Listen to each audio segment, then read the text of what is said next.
Welcome to the show. Welcome to the show. I want to start somewhere that I did not plan on starting, and also I'm having issues getting signed in on the video here, and I apologize for those who are streaming, but we had a boot up problem. If you will just be patient. The celebrity birthdays. I'm going to get into the real stuff in a second, but the celebrity birthdays. You're telling me there's nobody more famous than Dion Jordan and Paul Konerko? Dion Jordan, top 5 draft pick by the Miami Dolphins. Arguably the biggest bust in Dolphins history. Correct. That's a pretty big celebrity birthday. All right. And do either of you guys know who Paul Konerko is? No idea. PK. No clue. You don't know, Jimmy? Jimmy, you don't know Paul Konerko? I wasn't even going to include you in the question because I was certain you were a lock. You're going to read his name on the show sheet? Yeah. He grabbed the show sheet. If he knows how it's spelled, Solana, he'll know it then. Yeah, exactly. I can Played look in it the up. big leagues. He did. You're Played right. in Major League Baseball. Yeah. Played for several different teams. He did. Mm-hmm. Yeah, he would bat. And he would field. That's right. He was a baseball player. Yeah. That was the answer. He's a baseball player. Yeah. But Paul Konerko. I love Paul Konerko. I don't think you do. I love him. Well, name one team he played for. The Rockies. I don't feel like he did play for the Rockies. I know he played for the White Sox. That's how I know him, because he played for the White Sox. Yeah. Now I know. Well, how do you know now? I think Because you're a little when he said Johnny-come-lately here, Jimmy. He won the World Series with the White Sox in 2004. Is that so 4 or 5? Are you reading Wikipedia or something? Look, come check. I'm telling you, won the World Series. Ozzie Guillen was the manager of that team, famously, before he came to Miami. Trying to see if he ever played for the Rockies. This millennial thing, Hawk, I think they throw around celebrity and famous a little too much. No, I don't think that Solana thinks this guy is a celebrity or famous. I just think that he did these celebrity birthday lists 100 years ago. He copies and pastes. He never adds anything new. If something's wrong, he leaves it wrong for the next year.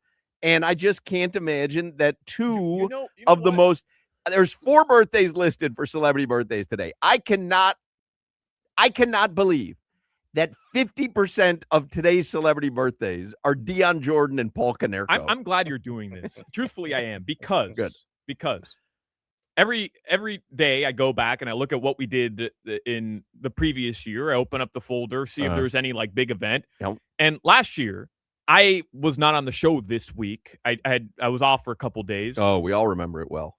And Jimmy put together the celebrity birthday list, and he put together the on this day list. So events that happen on this day over the course of history.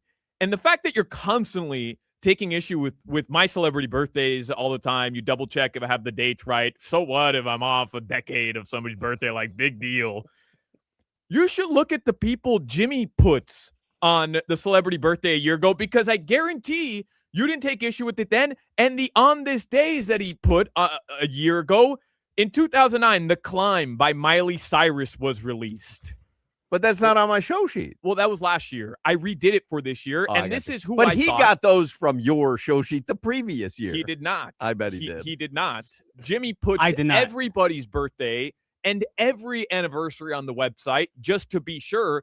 I narrowed it down to people I thought could be good talking points. Well, bottom line, happy birthday, Paul Konerko. My God, Jimmy, never stand by a bus stop with Solana, please. I mean, honestly, that dude just threw you under the bus, under a train, anything that you could have gotten thrown under. He threw you under. It's not throwing Jimmy. It's not throwing Jimmy under the bus. It's pointing out that I narrow down things. Less is more. You know what I mean? No, I narrow it down. It's really not. In celebrity birthdays, more is more. Because you never know a jump-off point of where I can talk about something or someone. I don't have a story for Paul Konerko. Play for the White Sox. Yeah, I'm aware. I get relevant people. I'm the guy. That away, Jimmy. Everybody jump in. Okay, Kyle Schwarber from a year ago. Go ahead, Hoch. Kyle Schwarber probably belongs on that birthday list more than Paul Konerko. Paul Konerko, World Series champion from your hometown? With the White Sox, from though? your hometown. You grew up a White Sox fan. Nonsense. You grew up a White Sox I fan. did. Paul Konerko means something to me. Exactly. I would never say a celebrity birthday today is Paul Konerko. Do you have Ron Karkovice down there? Karkovice. Played for the White Sox, Crowder. He did play for the White Sox. Tina Marie, Eva Mendes. Well, Eva Mendes is on the celebrity birthday list. Justin Fields. Justin Fields is not on the birthday list. Oh, you want Justin Fields? I brought him up the other day, and you guys looked at me like I had brain issues. But for if you're bringing putting him on up. White Sox from the 90s, can't we have Bears from the 2010s? Papoose. I will say, Who? Papoose. the rapper, I deleted him off of the celebrity birthday list because he was on it 3 years ago. You're right. I just copied and pasted it from 3 years ago. Clarissa Shields' husband. Who? I did leave somebody off today. I see Michael Irvin's on there, by the way. Happy birthday, Michael Irvin. Now, that belongs. Mm-hmm. I did leave somebody off, which I'm a little upset that I forgot to add them. Brian Grant. I saw the Heat tweet out. I thought it was such a strange tweet by the Heat. Wish a happy birthday to Brian with a picture of Brian Grant, but it never says anywhere Brian Grant. And I thought to myself, am I missing something here? Because why would you make it seem like Brian Grant is playing right now? And why would you just refer to him as Brian? The funny part about that entire thing is that the Dolphins don't wish Tua Tagovailoa happy birthday. I think it would be funny. The Heat social media team is just like, let's start wishing everybody a happy birthday. It would have been funny if the Heat wished Tua a happy birthday on social media. That would have been funny. Brian Grant, who is a Heat legend in my eyes, played 4 seasons for the Miami Heat, and he hasn't been on the team. Obviously, he's been retired, but he hasn't played since 2004. Well, also, no one ever referred to him as Brian. It was always Brian Grant, Horace Grant, Harvey Grant. Like, you can't just call him by his first name. Tua, happy birthday, Tua. You can't go, happy birthday, Brian. Huh? Still, another example, Heat legend Brian Grant, celebrity. Y'all use those words loosely. Brian Grant was a Heat legend. Legend, Hawk. Heat legend. Baseline jumper, Brian Grant. I mean, that's just elite ball knowledge right there. Anyway, we have a lot to get to today. Canes basketball had a real nice win last night. They have 1 game left in the ACC tournament, but we will be dancing in March. They have 2 byes in the ACC tournament. They're the 3 seed. So the thought of us getting preempted for an afternoon game is over because they're one of the marquee teams. Damn it, in this tournament. Damn you, Jay Lucas. The Sergei Bobrovsky watch is on. The trade deadline is tomorrow.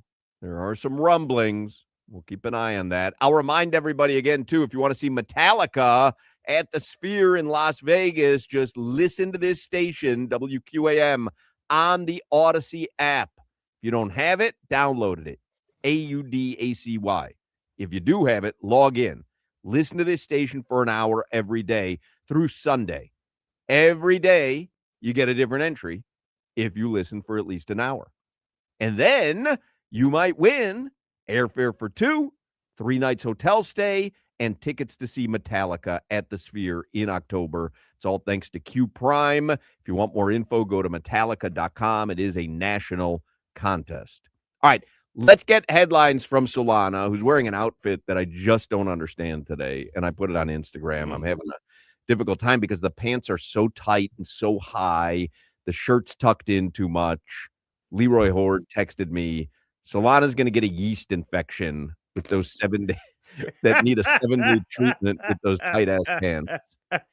I just don't I think Solana oftentimes has good fashion sense. Today, I'm not feeling it. He doesn't blouse his shirt at all when he tucks it in, and it just becomes too high. It's not bloused. It's bloused. Stand up, show Crowder. Let me see. Look at how it's bloused. That's a leotard. Yeah. It's like a onesie. It's a it snaps in, man. That snaps in the crotch. Yeah. How much? Pull it out. Can There's I- no can way I- you can pull can I it out. You blouse got to it? go to the. Can I blouse it appropriately? Yeah, can I not blouse it because you have it attached at the crotch because it's a onesie? That's That's two why snaps. You want me to find out? That's a crotch 2 snap.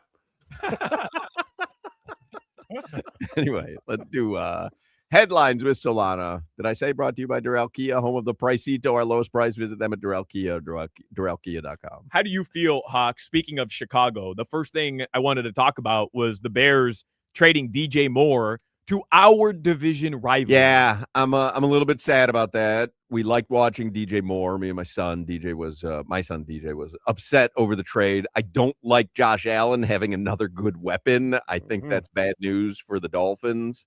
Is what it is. Bears are making a little space. And they have Rome Meduze, and they had some other receiver. I heard somebody talking about it earlier today. Yeah. Nice to have you on the Roma Dunze train finally. And actually, my man Tim Word, he is my number in my phone. And it's weird. He works at Publix, and we exchange numbers. Tim, I know that's very weird. I thought about it today. Odd. What transpired at Publix where you said, "Hey, let's exchange numbers"? He's an older individual, Hawk, and he has like a bad limp. And he was like, "Hey, I listen to you and Hawk and Solana all the time. Don't throw me into this." No, this is how it. He has a limp, right? He's old and has a limp. I'm sure the guy's going to be thrilled with your description of him. I'm gonna bring it all back around. Rotten teeth, a lot of body odor. But you'd know him if you walked into this pub. So after his divorce, I'm just playing.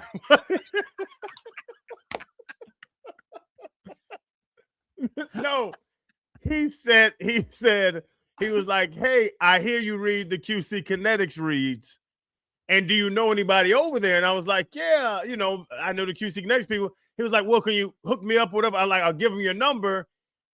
And that was my mistake because then now I have to have his number in my phone to now give QC Kinetics his number. So that's how I have his number. Anyway, he was mad about the DJ Moore to the Buffalo trade. And he was like, "What are we going to do?" And I was like, "Tim, we as the Dolphins?" The Dolphins. I'm like, do you think we're one player away from getting to the Super Bowl? What are we going to do? We're going to sit through one of the worst seasons you've ever sat through as a Dolphins fan. That's what we're going to do. And that was the thing. I don't know if this, some Dolphin fans don't understand. Like, don't look for us to be active in this trade market. We're not there right now. Yeah. Well, maybe we'll trade for DJ less. Oh my God. I mean, just terrible. I admire it, but it's terrible. That was actually okay, Solana. I admire it. It's terrible, but I admire it. Hoch, how would you feel if I took a quick break from the show really quickly to go get some cafecito? Because Teresita just made the rounds, and I'm I would love one. Would you like one? Yes. Can I go get one? You absolutely can. Let me turn this way though, so I don't have to see you walk. Because with those pants on, it's just painful. I hope you don't take issue with this. He have a thong on? I know that he doesn't have men's undergarments underneath that. There's no chance. Pants too tight. Radio Mark Hochman, if you want to see it on Instagram. Because the funny thing is, it's me and Len making fun of his look. Len's got a shirt on that's 7 sizes too big and cargo shorts. I'm wearing a Panthers hoodie. Like we're not fashion plates by any stretch of the imagination, but he just, and I know it's not the way you walk into the office and want to be greeted, but he walked in and I just go, "What are you wearing?" And I felt bad, but I couldn't hold back. When he got up to leave, his fiance said, "I can see your panty line." No, because I know that she's very supportive of what he wears. And obviously he's got more fashion sense than we do. He's younger. But they look like, back in my day, we would call them floods when you wore pants that were way above the ankle.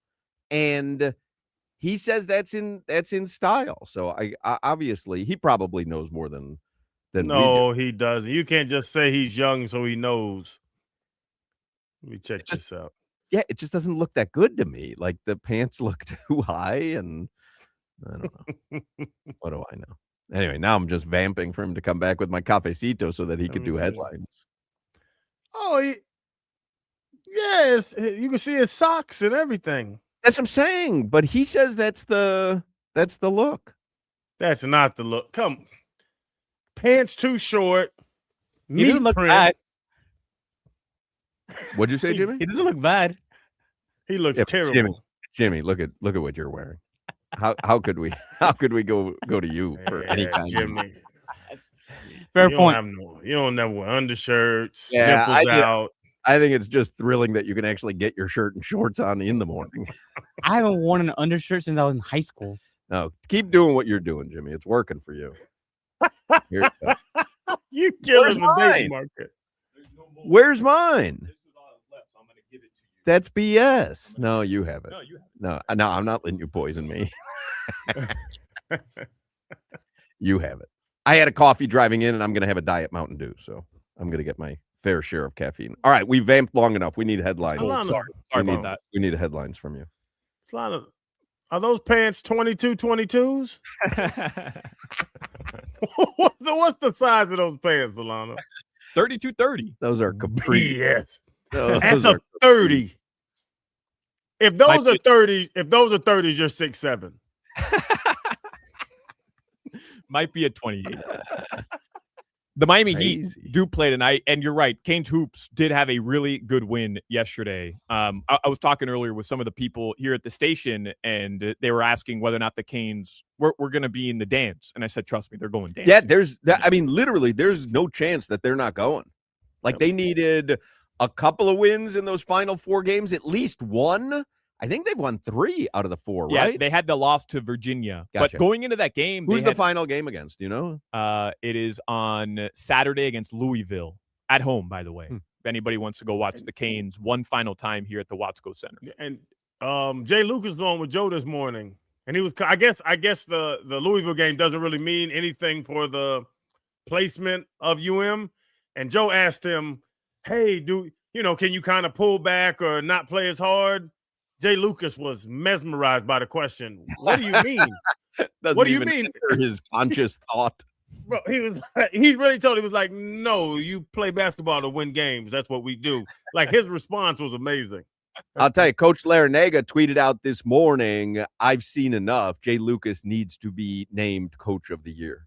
It's an unbelievable turnaround what Miami has done. Here's the thing, because I was looking into that just a little bit to see, what the odds are or whatever. I couldn't necessarily find odds, but Miami of Ohio is undefeated. They're 30-0, unless they lost last night, but they're undefeated. Do it in Miami of Florida, where it counts. Miami of Ohio. I need to change the name of that whole city. Ridiculous. Happy 305 day to everybody, by the way. Happy 305 day to you. Happy 305 day. The Miami Heat do play tonight. I told you yesterday that there were tickets available, heat.com/tickets. They're going to be giving out a Heat-themed domino set. That's cool. 7:30 tonight. The Heat play the Brooklyn Nets again, and obviously tomorrow, I think, is a more important game. If the Heat can handle business today, they have Charlotte, who is the hottest team in the NBA right now. Funny to say that, but they really are. You want to guess what the line is tonight, Crowder? 3.5. Heat and Nets. Did you see what they did to them the other night? And then Charlotte. That's tomorrow. Oh, yeah, tomorrow. Oh, Heat's Nets double did 13 and a half. 12 and a half. 12, yeah, man. 12 and a half. Nets are terrible. Yeah. Longest active losing streak in the NBA. Los Marlins are playing right now. They are beating the Astros 1-0. World Baseball Classic began yesterday, continues into today. Tomorrow, Team USA plays Team Brazil. That game's in Houston. And the Panthers are on the road at the Blue Jackets. They tweeted out, I think you had mentioned it, Tarasov is going to start in net tonight. Trade deadline's tomorrow at 3 p.m. One of two things. Either Tarasov gives them the best chance to win, which isn't unfounded, or there could be news coming on Bobrovsky, or they're starting the process of shutting everyone down, not necessarily trading them, just kind of shutting everyone down. Yeah.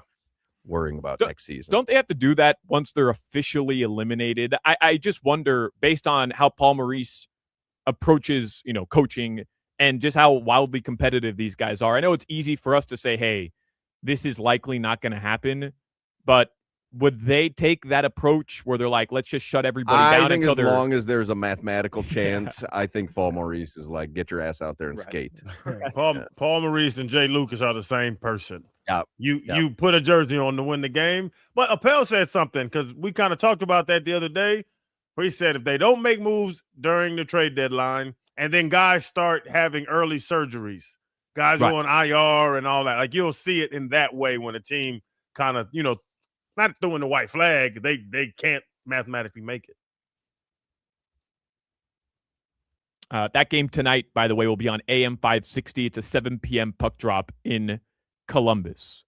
Your weather right now in South Florida, it is 81 degrees, nice and sunny as we look out here from our studios. Tonight, the lows will be in the upper 70s. That's your weather. All right, Mike Cugno is going to join us in the next segment. Low testosterone is a real issue for many men. That could lead to poor sleep and low energy, and a reduced sex drive makes it difficult to stay in shape. And we all know a healthy body plays a major role in overall health and well-being. That's where Atlantic Men's Clinic comes in. I've been getting a testosterone shot once a week at Atlantic Men's Clinic for over a year. Wish I had started sooner. That's how much different I feel. Is that proper English? That's how much different I feel? I don't believe it is. Yeah, that's how different I feel, or that's how much better I feel? That's how much better I feel. Yeah, well, regardless. Atlantic Men's Clinic, if you're feeling sluggish, I highly recommend calling Atlantic Men's Clinic. More than testosterone, too. Atlantic Men's Clinic can help men lose weight, support metabolism, improve gains in the gym, and more, with 4 targeted body composition plans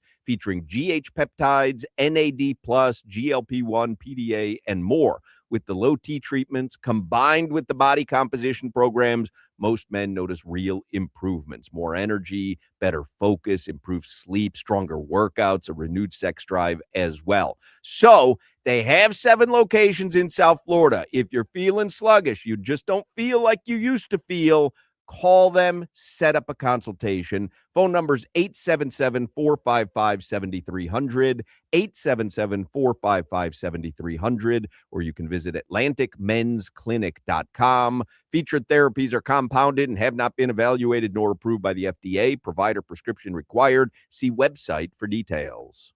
You're listening to the Hoch, Crowder, and Solana Show. Ain't no way Solana got a degree.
Mike Cugno is going to join us here, and he hasn't done many of our food challenges lately. He hasn't done the McRib or the Shamrock Shake or the Jamocha Shake, but I am greeted on the YouTube chat here with Hoch, make Cugno eat a bug. He won't eat a Shamrock Shake, but now it's a bug. Cugno, would you eat a bug if we asked you? I would. I would. Like a cricket or something, Yeah, high in protein. Yeah. Let's go. Yeah, Cugno likes a food challenge every now and then. He's on the Toyota of Hollywood hotline. Mike Cugno, sports anchor and reporter on CBS 4 here in Miami. You see him nationally on CBS Sports HQ. Not saying it's going to happen, but if it did, how would you feel if the Panthers traded Sergei Bobrovsky? It would feel odd because then his last game as a Panther potentially, because obviously there's the potential they could re-sign in the offseason, but potentially was on the road in a loss. There was no build-up. There was no thank you. There was no send-off. It would be a little disappointing in terms of the fan base getting to express appreciation for him. And it's not anyone's fault. The Panthers don't control the schedule. So it would be a little bit weird, but I would also understand the move if they did it, because if they can start to get some assets back here and sign Bob on a lesser deal, look, we know he's not the greatest regular season performer there is in the NHL, but when the lights come on in the postseason, he's the guy. So you would want him back at some point, but someone could get some use out of him, and you could get some capital back there, whether it's draft or players. You know what? I would be okay with it. My only thing that I feel weird about it is there was no, because it could be the end. There was no send off. There was no goodbye. You're gonna have to wait for the thank you video next season or somewhere down the road. Thank you video. Mike, isn't the thought like what the Patriots did for years back in the day, where they get rid of players when they're getting old and they start declining? On the other side of overpaying them for a declining player, isn't like, shouldn't we appreciate the forward thinking of an organization? No, you do, and that's why I said like I would understand the move, and Bill Zito has made some pretty shrewd moves over the years that you have trust in what he's doing is what's best for the organization. And so that's why you just have to be like, okay, this is just part of some sort of bigger plan. The Patriots used to do this all the time. Didn't they send Richard Seymour back in the day when he was kind of at his peak? Didn't they send him to the Raiders? And everyone was like, what are they doing? And everyone's like, well, look at Bill Belichick. Once guys start to take a little downtick, he noticed it and would move on from guys, and that helped sustain that championship window for them. So that's why, it's sad because he delivered some of the greatest saves. I remember the save against the Lightning in the playoffs, was it last year or the year before, where he kind of backhands a wide open net, and it was one of the loudest pops I've ever heard at Amerant Bank during this playoff run, these cup runs. So he's delivered some great moments, but look, they have a window still with a lot of these guys signed for the next 3 or 4 years. You just got to trust Bill Zito that he's going to know at this point how to maximize it the most. Well, I would just like to say you are both haters. There was one correct answer to my question. Neither of you got it, which is I would be distraught if they traded Bob. Both of you are talking like, hey, yeah, time to ship him out. And what the hell is wrong with you guys? Did you not sit through the last 3 seasons that I just did? Are you guys out of your bleeping minds? He's one of the worst goalies in the league right now, statistically. Correct, but they're one of the worst teams in the league right now, consistently, and so statistically. This is why. No. I'm going to finish my thought, Cugno. I'm going to finish my thought. I see you steamroll Samantha Rivera. It's not happening to me, Jack. What was I saying? No, my point is that the whole team has not performed well this season. So kind of unfair to put it on Bob, no? No, but you're looking at the decision as a whole. His deal's coming up. Someone basically get him as a rental, and you can re-sign him if he wants to come back here. Of course it's disappointing because it is a signal that this year ain't going to happen. Like, the miracle isn't there like it was 3 years ago when they snuck in and beat the Bruins. I think it's just reality. And listen, if you want anyone on this show to run an organization, you just let me and Crowder do it, because clearly you are emotional and can't be trusted with anything serious. You guys got duped by Bill Belichick when he sent us Jonas Gray. Cugno, and I hate to do this because you're right. It's not mathematically over yet. But if the Panthers don't win this year, let's put their 3-year stretch and reflect on it. Where does it rank in terms of the greatest runs in South Florida sports history? I'll throw obviously the big 3 Heat in there. I think that's number 1. Yeah. But the back-to-back 72, 73 Super Bowl titles from Miami, and even the Canes in the 80s. Like, where does it rank in terms of the greatest in South Florida sports history? Okay, you may hate me for saying this because the Heat had like LeBron and Wade, but I might put them above the big 3. Obviously, the Dolphins probably go first. The Canes maybe second, because this is a football town after all. But the Panthers did it in a year, got to the Cup in a year no one expected them to get there. And they kind of put themselves on the map. And they did 2 out of 3. The Heat did 2 out of 4. But my problem with answering this question right now is I don't think the window's closed. It's not. I know. So I know it like, could go further, right? It's not ready. But I guess to be fair to the Heat, then it would be 2 in a 4-year stretch, because if the Panthers aren't going to make the playoffs. But I don't know. Like the Heat felt like such a super team to me, and where the Panthers, obviously it wasn't organic because they brought in these guys from different teams, but maybe just because it wasn't expected, and it was a team and an organization that had never done it before. And the Stanley Cup is the hardest, title to win in sports. And they've played more games than everybody. Like it's, I don't know. It's, it might edge the Heat just a little bit in my book, but if it is, it's not by much. And to that same conversation, Mike, is it now Pat Riley, Bill Zito argue for 1 and 2, and then next probably Jeff Ireland? No, I'm just playing. But but no, like the one, it's like, is Zito? Can we speak? Are we living in the now, putting Zito right there with Pat Riley just on building teams and what they've done? To Solana's question. Oh, 100%. Like, why are you making a face, Solana? Why are you making a face?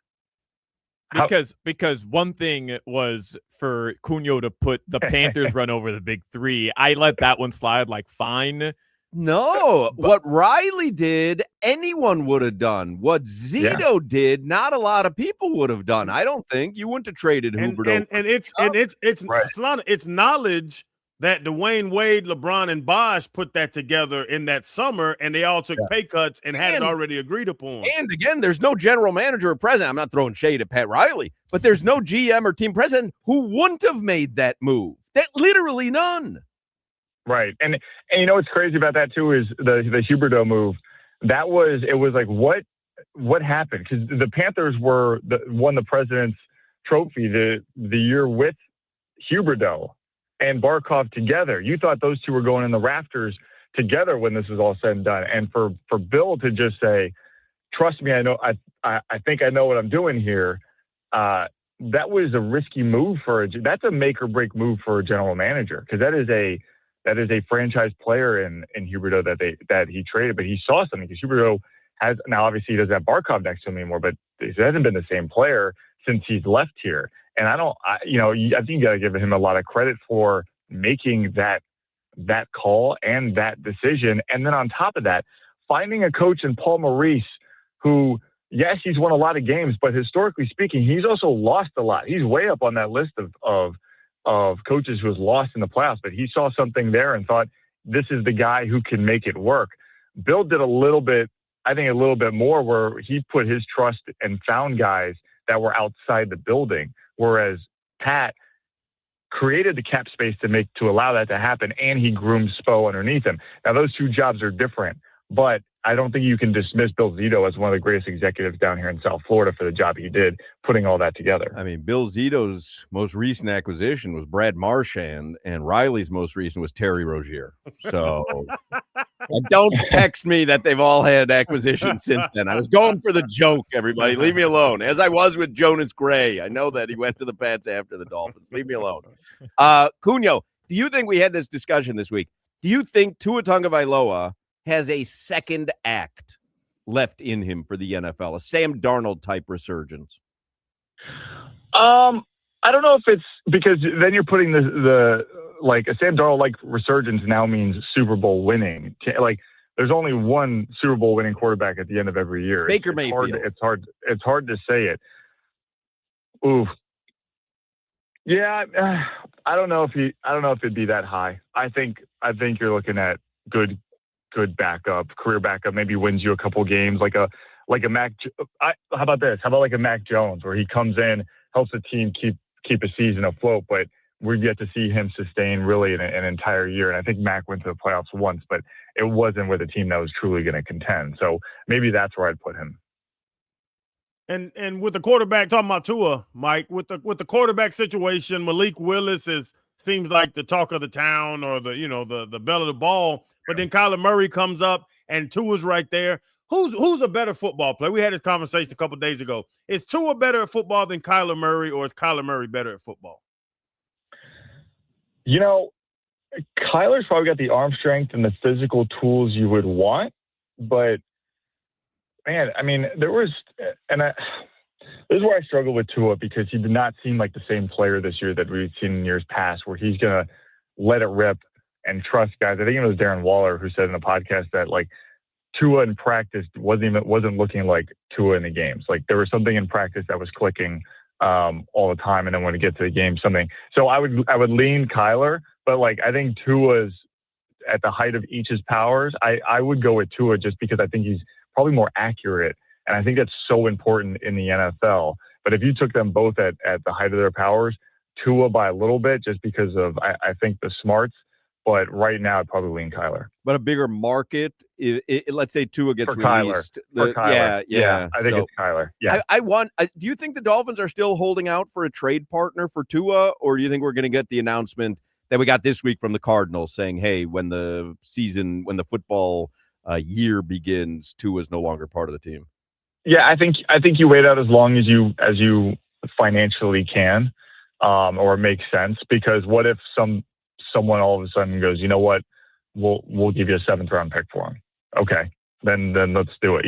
If we'll see, like, is John Eric Sullivan this good where he can convince someone to, take Tua and maybe even some of that contract? We'll find out. But I would just, all conventional wisdom is leaning towards this is going to be a release. But if you're not under any pressure to do it right now by 2:00 today, 3:00 today, I think you just kind of wait and see what happens and do it when you have to. Does Sully throw darts at a picture of Chris Greer because of this contract? Like, make it make sense for us to owe him $99 million in dead cap after this year. It's just I've never seen that before, and it's NFL history, the biggest dead cap hit any team would ever take if they cut Tua. Yeah, I wonder how he looks at it, because you can certainly make that case, or you get to come into a new job with a coach you got to handpick and the understanding from an owner that you're going to have to tear this down, and then you get kind of a blank canvas to work with, and you get to do it how you want to and the vision you have. Is it going to be tough? Yeah, obviously it's going to be tough. They're going to have to navigate through some pretty thin and lean years, but I think there is a light at the end of the tunnel at the end of this for John Eric, because Stephen Ross has to understand and has to know, and I'm sure he does, that this isn't going to be an overnight fix. This is going to be a 2-year fix. Like, this is going to be something that these guys are going to have to tear down and build back up from the ground. And at least he gets to do it in his vision and the way he sees fit. So yes, it's putting him in a spot, but he doesn't take that job, right, without knowing that he's going to be in that spot. So I don't know if he's throwing darts at him, or if he's like, okay, this is just what I have to deal with right now until I get to do it my way. Do you know who Paul Konerko is? Baseball player? Yeah, good for you. I was just complaining at the beginning of the show for Solana. He puts the celebrity birthday list together, and I'm like, Yeah. How can Paul Konerko be a celebrity birthday on a South Florida radio show? Celebrity in 2026, no less. Okay. I'm glad you're bringing up the year, because 2026, and I saw your Instagram video. Solana's got the ID badge on his belt, like my father did when he worked for 40 years at SPL. Listen, bro, Solana, you're so close to being there. You're so close to being stylish, but like you're also 1 minute away from having a cell phone clip to your belt. I'm just waiting. You're just I know right what's happening on here. Teetering. Cugno's a little upset because I outdressed him Sunday on the sports desk. He didn't want to mention it. Is that what happened? Is that what happened, Cugno? I had a suit on. This guy came in with a sweater in 85-degree weather in Miami. I look good though, right, Cugno? You looked very handsome. Yeah. Was it the sweater? Like you were was ready it the sweater that you wore to day. the show this week? No, I was wearing a button-down tie sweater vest on top. Because he looks all this week, because he's had 2 Heat games to go to, and he dresses up a little bit for it. But he looks like he looks closer to being a manager at Restoration Hardware. I mean, I'm telling you, he's the Palm Pilot on the hip away from being the manager. I actually, when I saw him today, I said this is an outfit Cugno would wear, because you like to wear the tight clothes. Well, hold on a minute. You got on the Cugno. I've never heard Cugno get that upset about something. And we've had fun with him over the years. He's never been that offended. The hell, Cugno? Well, let me just say, I mean, listen, Solana, your pants are still a little too loose. If you're going to ask me, that it needs to be tighter. The retractable lanyard card holder. If you don't have gangrene in your ankles by the time you're done with a work day, your pants are. I want to see the veins in your calf pop through the back of your pants. Mike Cugno, watch him on CBS 4. Thank you, Cugno. Thanks, guys. There you go, Mike Cugno. We're going to take a break here. I've never heard that reaction from him before. Whoa! That was too far. I'm okay with being the butt of some of your jokes, but whoa! That's nothing I would wear. Damn, We're gonna take a break. Don't go anywhere. We all know that anniversaries are very special, and my friends over at Ed Morris, they're celebrating. Listen here, their 80th year in business. 80 years of doing something at that level, you know what you're doing. Go holler at my man Chris Atkins, the GM, my man Teddy Morris, they're on over there, and their amazing team at Ed Morris Sawgrass Cadillac right now. They're going to commemorate this occasion by giving you special savings on Cadillac Luxury. You got to check out these electric vehicles. My wife has an IQ. It is amazing. Go look at these Cadillac electric vehicles. And right now, the all-electric 2026 Cadillac Optic, you can get in that for just $349 a month. I told you they're going to watch out for you. And the all-electric 2025 Cadillac Lyrics, only $369 a month. They've been family-owned and operated for 80 years. They know how to treat their customers. That's the Back by Morris thing. I'm telling you, my entire driveway is Back by Morris. Don't miss out on the 80th anniversary savings. Go see my friends at Ed Morris Sawgrass Cadillac, 6-time dealer of the year off Sunrise Boulevard and the Sawgrass Expressway. Visit EdMorrisSawgrassCadillac.com. And remember, you got to be Back by Morris. I am telling you, I've done it. This is personal experience. The trade-in, to the lease, to the sale, to the salespeople, to the service department after you have the vehicle. They text you, they call you, they ask you how you're doing. I'm telling you, you got to get Back by Morris. Visit EdMorrisSawgrassCadillac.com. This is Hoch, Crowder, and Solana. I have this fantasy, I've had this for years, of becoming obese and bedridden and just watching TV all day and having people bring me food.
We back at it with the steady, Hotman, Crowder, and Solana. 305, cafecito time, dame una colada. Got some interviews next, always got dope guests. Get the cesspool live, dropping comments and likes. We about to get right, talking sports, my G.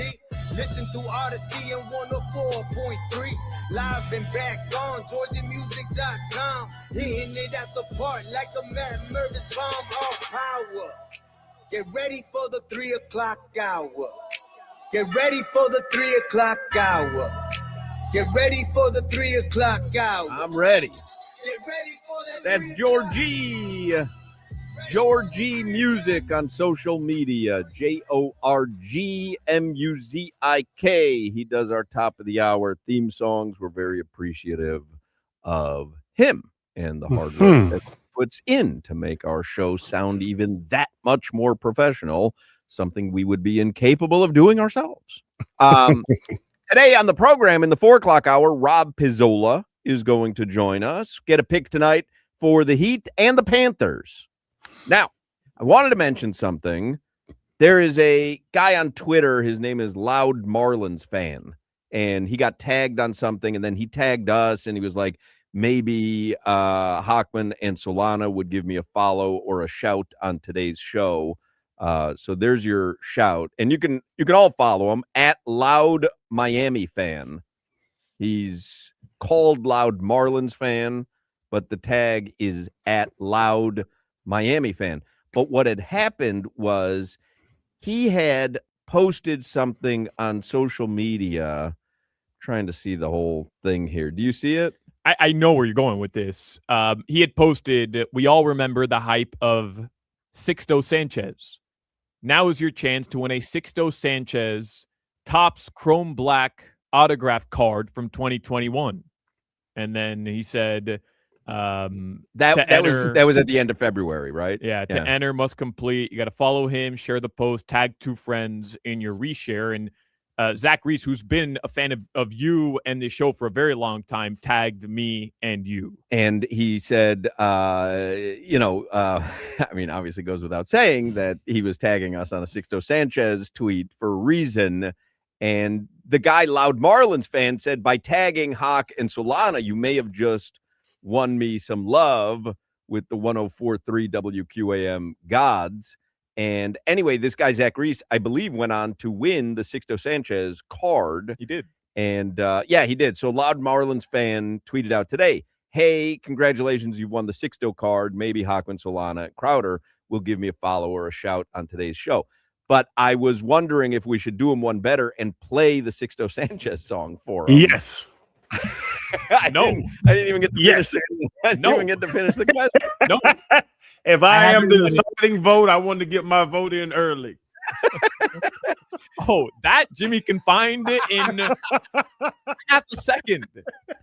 I just thought, but only for the sake of Loud Marlins Fan. But why? We're giving him the shout out. I just followed him. I hadn't seen that post earlier today. And a fan of our show, a loyal listener, has won the prize because of tagging us. Right. It seems like everybody's a big winner here. Well, I think maybe everyone would be a further big winner if we actually played the Sixto Sanchez song. Well, everybody but me. Yeah, that's true.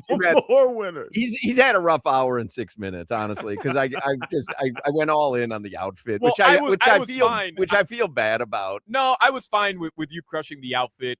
Every morning I wake up and I say, what can I wear that is going to elicit this? And I asked, I got what I was asking for. However, no, you wake up and go, what would Hoch never wear? Correct. What would he think is a bad outfit? Because obviously that would be a good outfit. But I'm not gonna lie, listening to Cugno, that was just that disgust. That had to have cut you. That cut me. I'm considering going home and just doing the Heat broadcast from home. Solana, there has to be an age range on those retractable lanyards on your belt. Yeah, Cugno, I didn't even notice that, but Cugno did point to that. This is normal. Like I have an ID card to get into the building, and I have it on my Why not belt. just like I have an ID card to get into the building here. I do and I too. have my Ridge wallet, and I just keep it in the wall. Because Hoch, it's in your wallet. Mine's in my wallet as well. Yeah. It's not on a retractable lanyard. Mine's in my wallet as well for this building, but to get into the Heat building, it has to be visible at all times as evidenced by why I wear it on my belt. Yeah. Solana, do you know we can look into this with Will Manso? I know, and because Clay? Look into it. Like, who else wears it on their belt? Ira wears it around his neck. Tommy Tig. Around his neck. You know what else I have in my my wallet? I've still got my 2 free Chick-fil-A frosted Dr. Peppers and Coke floats from the National Championship Radio Row that we did. Remember the Chick-fil-A setup? I've got that was mine there? too. Yeah, I want to get that. I just haven't been in the mood yet. But those things were good. I want to get those. Anyway, do you want to play Sixto Sanchez? For you loud Marlins fan, you thought I had forgotten. For you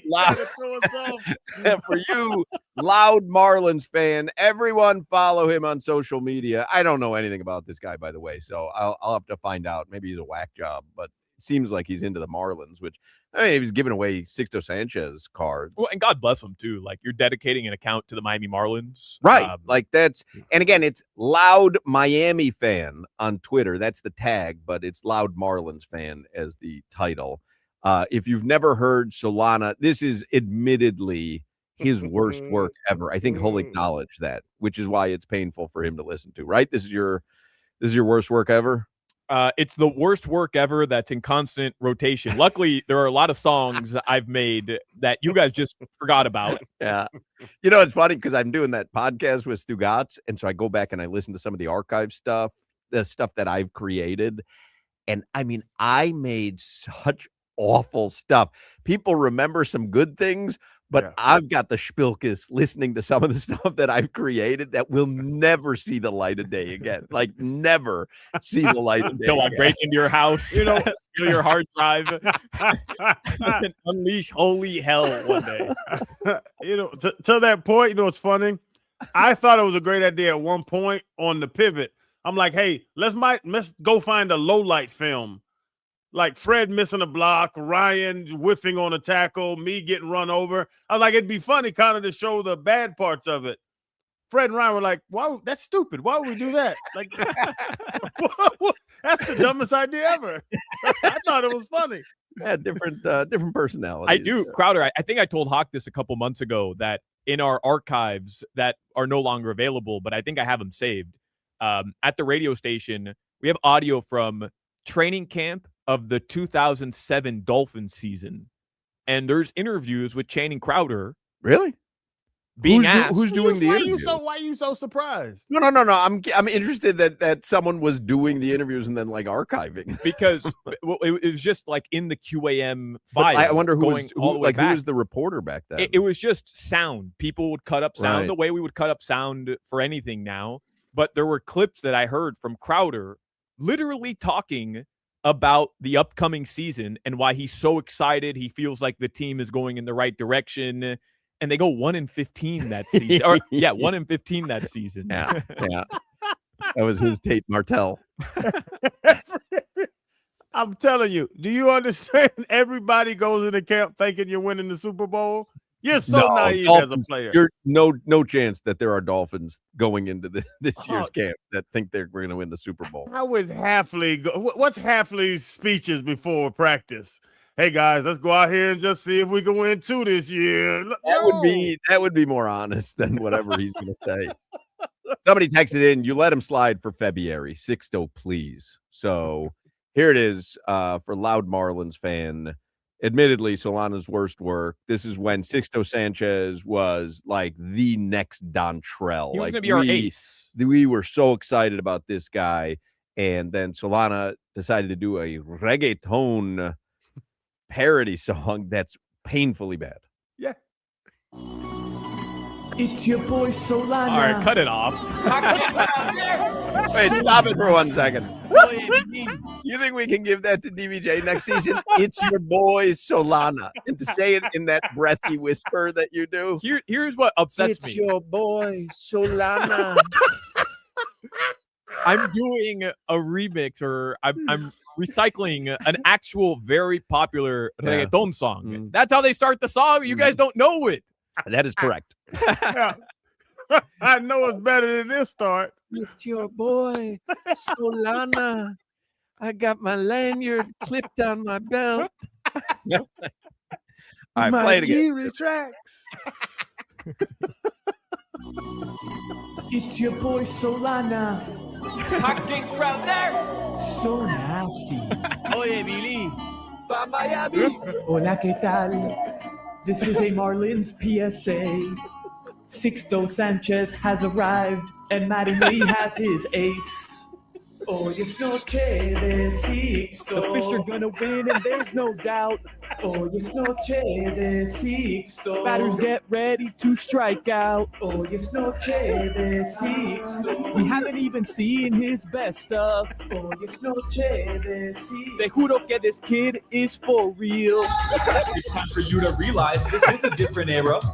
Marlins baseball, Jeter uses billetera. Sixto's like a prospect straight out of novela. Might even love him more than Miguel Cabrera. Don't make him walk a batter, please. Let Sixto please. Stuff is straight filth. Él combina su curveball con el fastball de Pedro. Pedro dijo que Sixto es mejor. Hoy es noche de Sixto. The fish are gonna win, and there's no doubt. Hoy es noche de Sixto. Batters get ready to strike I feel out. bad for playing it now because it's as bad as you remember it. It's worse. Yeah, but my flow's not good, but there's bars in there. There's bars in there. Pedro, es mejor, like that's just a bar because Pedro Martinez on MLB Network was saying Sixto Sanchez is the next guy up in You Miami. Are trying to sound sexy, and you're layering sound over like it is such a mess. It is. So He bad. had Mustard produce it, but it was You've heard of Hey, Mustard? you That was Turd. That was his half brother. That's a little soul on the beat exclusive. Wow, right there. that is stuff is rough, straight man. filth. That is so rough. I can cry there. Hocking crowd there.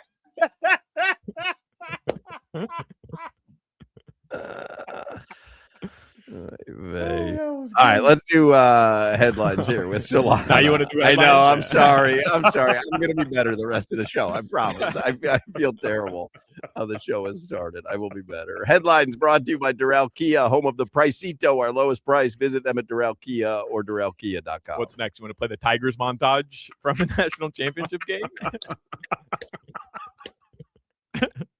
I wouldn't mind it, man.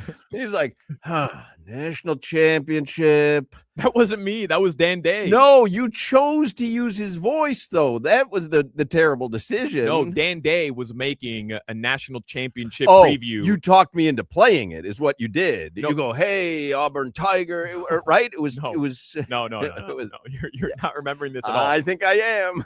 Dan Day asked me to voice it, and I specifically told him, Dan, I don't have a good like trailer voice. That's not. He's like, no, trust me, I'm gonna put effects on it. It's gonna sound good. So I read the lines. Oh, so it is your voice. Dan Day produces it with my voice, and then he sent it to you. Right. You heard it, and you No. said, "What the hell?" No, I don't think I heard it till it was on the air. I think I saved it for like the last segment of the show of national championship game, and then I'm like, is this supposed to be like because it was like going to be a hype montage for the national championship game, but it's Solana talking like Noche de Sixto. talking. Do you have that? Do you know where that is? What's that called? I don't even know. The Tigers montage, maybe. I mean, genuinely, I have no idea. We have a best of segment on it, but I don't want to play the segment. I Right. just want to play that montage. That's great. I can't believe Jason Tatum's going to return this Friday. I Like have the odds. Celtics are already surprised. Jason Tatum, there's no chance he was going to play this season, was there? If they were going on a deep playoff run, I think people expected them to be back like second or third round, but they were an afterthought without Jason Tatum. They're the 2 seed in the East. I have odds from BetOnline. The Celtics are now, after this news, the favorites to win the Eastern Conference. It makes sense. As I was asking Coach L yesterday, like the top 4 seeds in the East are the Pistons, Celtics, Knicks, and Cavs. You're telling me you add Jason Tatum to that Celtics team, that they're not far and above? I mean, did you watch the Knicks last night? And a nice little. Did anyone see what SGA was wearing in the post game press conference? his jacket on backwards. That was the funniest damn fit I have ever seen. That's a great look, no? No, that's a terrible look, Hawk. That's like from Good Times. That's like Sweet Daddy. He had a fox laying around his face. That's crazy. But yeah, to me, like the Celtics, don't you think they'll if Jason Tatum's actually healthy, I feel like they'd run away with even if he's not 100% or he has to work back into basketball shape. They balled without him. Now he's an addition to an already top 4 team. Yeah, they're gonna do something. Yeah.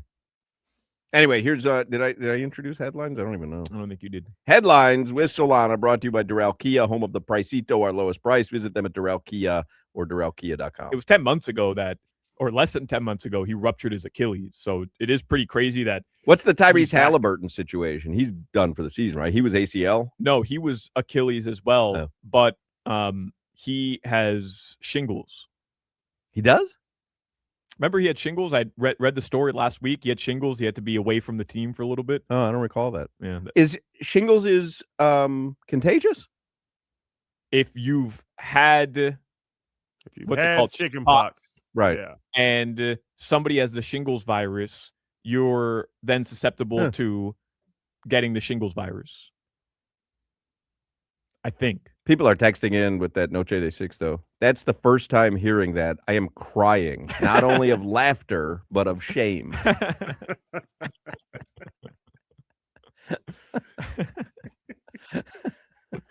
got shingles? You had to be there, though. It was a vibe with the Sixto Sanchez era. That was a great era. Yeah, it was a vibe. I think you may have single-handedly wrecked it with that song. I don't think he won a game after that song I'm dropped. not certain that he pitched a game after that song dropped. He wanted to get out of here. That's what they're going to do for him? And I've literally never rooted against any player that was a Miami athlete harder than I rooted against Sixto Sanchez. Because had he gone on to great success, we would have been playing that every week. Once a week. When he pitched. Yeah, Friday night, Sixto nights. Like, we would have been hearing that every week for the last 5 seasons. But yeah, the Pacers stink. They're the worst team in the East. Yeah. So there's literally no reason to even consider bringing him back. Loud Marlins fan has tweeted, "Thank you, Solana and Hoch and Crowder, for the airtime, shouts, and playing the Sixto Sanchez song. Hoch may not remember, but I have been listening to him for years, calling into the ticket at 6 a.m. to do the Birdman songs of Caw-Caw. Much love to 104.3 WQAM afternoon team." Yeah, we used to caw-caw for Birdman. We used to have you just call in, you'd get on the air if you just wanted to caw-caw for Birdman. Time I think about him, I think about that damn dun dun dun dun dun dun dun dun, and he starts the little thing waving his arms. Do you know what I think about when I think of Birdman? Stitches, brick in your face. I swear to God, I can't. For what?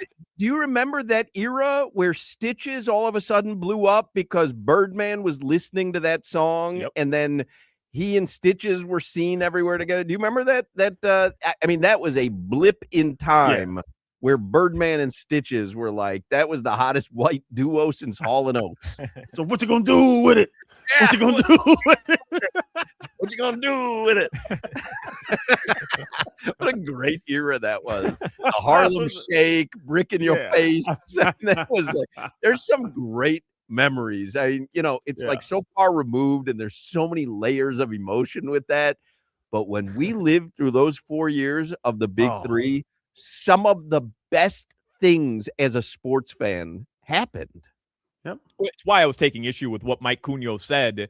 And by the way, I don't mean to take away from the Panthers' run, because it genuinely is unbelievable. And everything Cugno said is true. Like, nobody thought the Panthers, after being the sons of the Lightning, were going to trade Huberdeau and then actually go on to the Stanley Cup final. Nobody thought they'd win. So it's not to demean that run, but the Big Three era in Miami, those 4 years, were the height of sports radio, sports media. Without question. The city of Miami as well. Like, it was the height of sports. The fandom as well, because every night, watch it. We had an all-star team. Not that we don't in hockey, but there's something when because the lines are shifting constantly, right? They're in, they're out. When that Big Three era was happening, you got to watch an All-Star game every night, like 82 nights a year, and the stuff surrounding it, like the Harlem Shake and like Stitches, like all the things that were going on around it was just like that was as magical of 4 years as any sports fan will ever have. And I try to do things in not an opinion, but in something quantifiable. Look at the NBA salary cap and the NHL salary cap. Look at the attention it has. Right. Yeah. Like, if you run the NBA and the NFL, it's a lot higher in the United States than hockey is. Like overseas, when Solana brings up these soccer stories that he wants to be impressed by in La Liga, we don't give a damn about them. Because it's United States, I think just the level of fandom of football and basketball is way bigger than hockey. Well, I'm always fascinated by that. Like the other day, I'd mentioned to you and Jimmy, like Rodrigo from Real Madrid tore his ACL. That's literally like radio shows everywhere outside of the United States are leading with that story because he's not going to be able to play for Brazil, and he's one of the better players for Real Madrid, or definitely in the rotation, and he's out with a torn ACL, and it's like nobody cares here. What does he look like? What's his name? Rodrigo. Yeah. Soccer. Yeah, you nailed it. Good analysis. How do I Google Rodrigo soccer? How do I get you guys hyped up for the World Cup? What do I have to do? Oh, World Cup, I get into any of the, when you drape the nation's flag, I mean, the same thing just happened with hockey and the Olympics.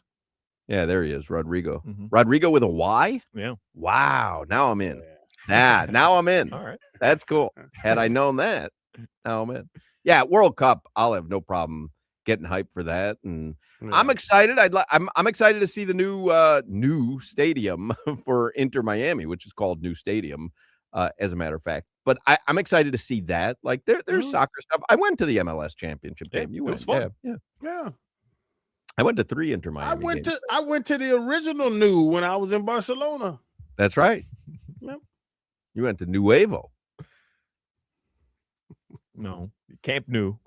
You sure? And in Spanish, it's backwards. It's New Camp. Right. Why is it called camp? Campo. Right, but why?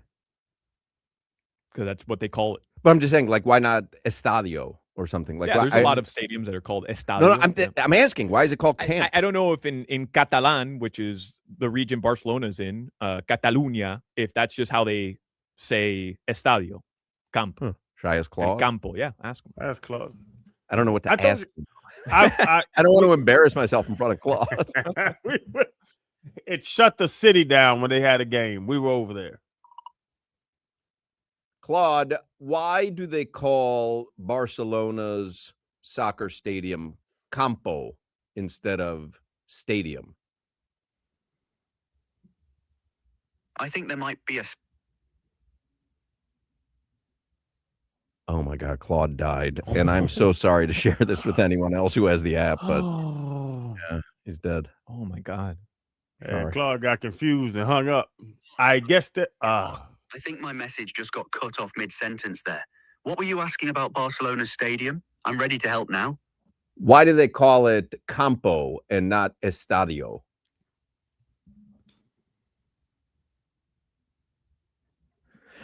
Having a conversation problem here with Claude. We're on just different I believe pages. you stumped AI. It's possible. It's possible. I went different language on him. He didn't know what hit him. I just looked it up, by the way. New field is what it. Campo what is field. Campo's field. Oh, okay. Well, that makes sense. Yep. Which they call pitch. A pitch. That's right. In England. How about that? A pitch. We have covered a lot of ground here this segment. Yeah, I'm getting wrinkles in my brain. All right. Let me give you your schedule for the sports watching evening. All right. The Miami Heat do play the Nets tonight, 7:30. No Norm or Simone Fontecchio tonight. All right. Standings update. The Sixers won last night to beat the tanking Jazz, so the Heat are a full game back of the Sixers for the 6th seed. I told you guys that the Hornets who, according to BetOnline, by the way, have better odds to win the East than the Miami Heat. The Hornets blew out the Celtics last night. They're only a game and a half back of Miami. They're the 9th seed. The Heat are the 8th seed. Interesting. So tomorrow's game. Were the Celtics injured last night? I don't know. Jaylen know. Brown playing? I'm not certain if they were missing guys or not. I'll double check. But the game tomorrow, because it kind of feels like the Heat are going to win this one tonight, and anything can happen, but the Nets are really, really bad, and they're trying to lose. Tomorrow's game genuinely matters because the Heat could potentially, because of how good the Charlotte Hornets have been playing, they could potentially. Jaylen Brown did play yesterday, 33 minutes. No, they had their squad. Derek White, Peyton Pritchard played. 0-6. Oof. The Heat could fall to 9. Right. Potentially. We're all worried about them. 60. I was going to say, it's kind of the opposite of what we planned after the All-Star break, which was getting your way into the playoffs and out of the play-in. You may end up at the bottom of the play-in. Crazy. What's wrong with Norman? Groin or hamstring or something? Yeah, his groin. So he had been dealing with back issues. Then he played the All-Star break. He came back, and he had a groin issue. He tried to play through the groin issue, and he re-aggravated it. So you might as well rest him tonight. I mean, it's Brooklyn. Oh, no. Yeah. He's out this entire week. It's been week to week. Like, I think they announced at the beginning of the week to week, It was last week he got hurt, week to week. So he was going to be out all these games. He's out tomorrow for sure, too. You think Claude is thinking to himself, like, man, that didn't go well with Hoch, and I hope he wakes me back. Like, does he have, what do they call that when robots and AI starts to have human feelings? There's a term for it. Is it iRobot, Sonny? Right, but there's an actual term. Like, is it salient? Is it salience? In iRobot, Sonny's creator gave him emotions, and that's why Will Smith was mad with him. What's the term, Claude, when robots or artificial intelligence start to have human emotions and cognizant thoughts? You're thinking of anthropomorphism. That's when we attribute human qualities like emotions and consciousness to non-human things, including AI and robots. There's also SEN shunts, which refers to actually having feelings and awareness. Sentience. That's what I was, not the first term, the second one that he said, but he said it in a weird way, sentience, but it's sentience. I mean, actually, maybe he knows better than I do. I always thought it was sentience. Oh, that's what Sonny said. He said, I have thoughts. I have dreams. Yeah. I love iRobot. Great movie. Terrible. Great movie. It's really terrible. So I Am Legend and iRobots. Do you just hate Will Smith? I just saw a original ending for I Am Legend. Do you know that there's an original ending out there that tested so poorly the audience booed? I didn't know that. Happened? I know that there were 2 different endings. One where, spoiler alert, if you haven't seen it by now, Will Smith survives and they make it to the facility that they were trying to find.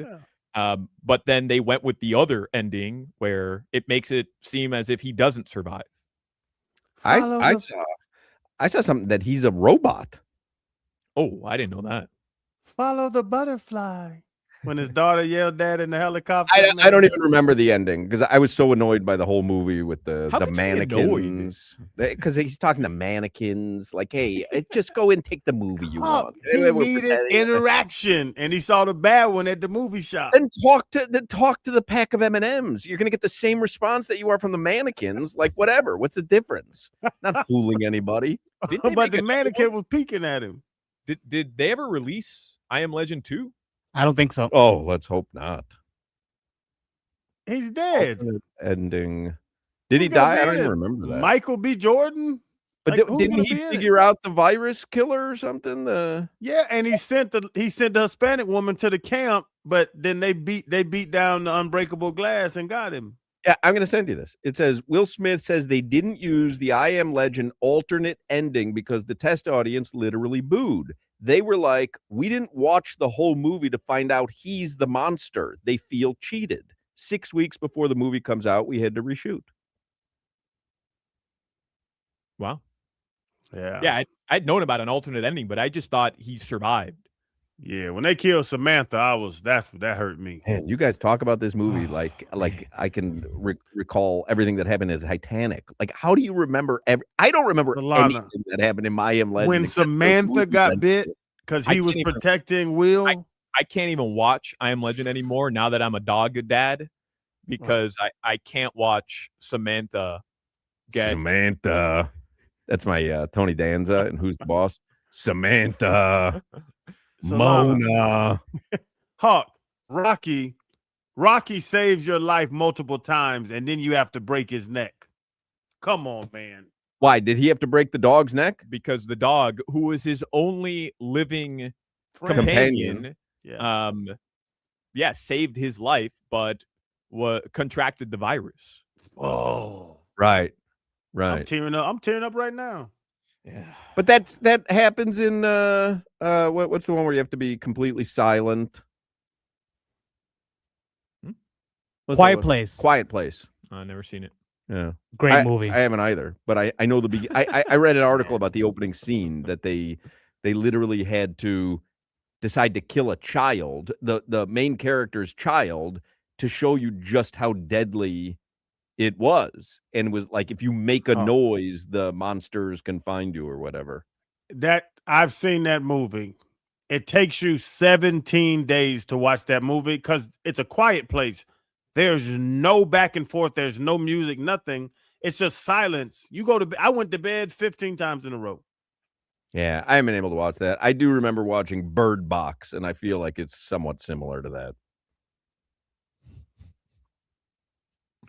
It's like bird boxes. You can't look at anything. Silent that you can't listen to. You can't say anything. I don't know. Seems like it's the same thing. You guys did like 3 weeks of shows when Bird Box was well, it was in the heart of COVID, first of all. But Yeah. I mean, this Sandra Bullock is walking around calling her child boy. Hey, boy, girl, boy. I just call them by their name. Oh, we're all stressed. We know. They did. Oh. The Panthers have made a trade. Whoa. They have acquired the Minnesota Wild's 7th round selection in the 2026 NHL draft in exchange for defenseman Jeff Petrie. Petrie.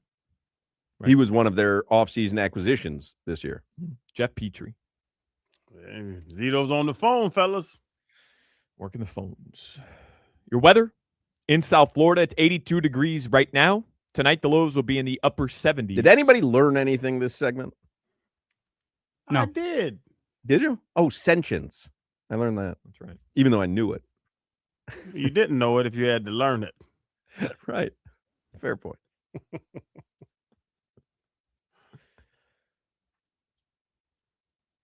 That's your weather. You did the weather. I did the weather. Right.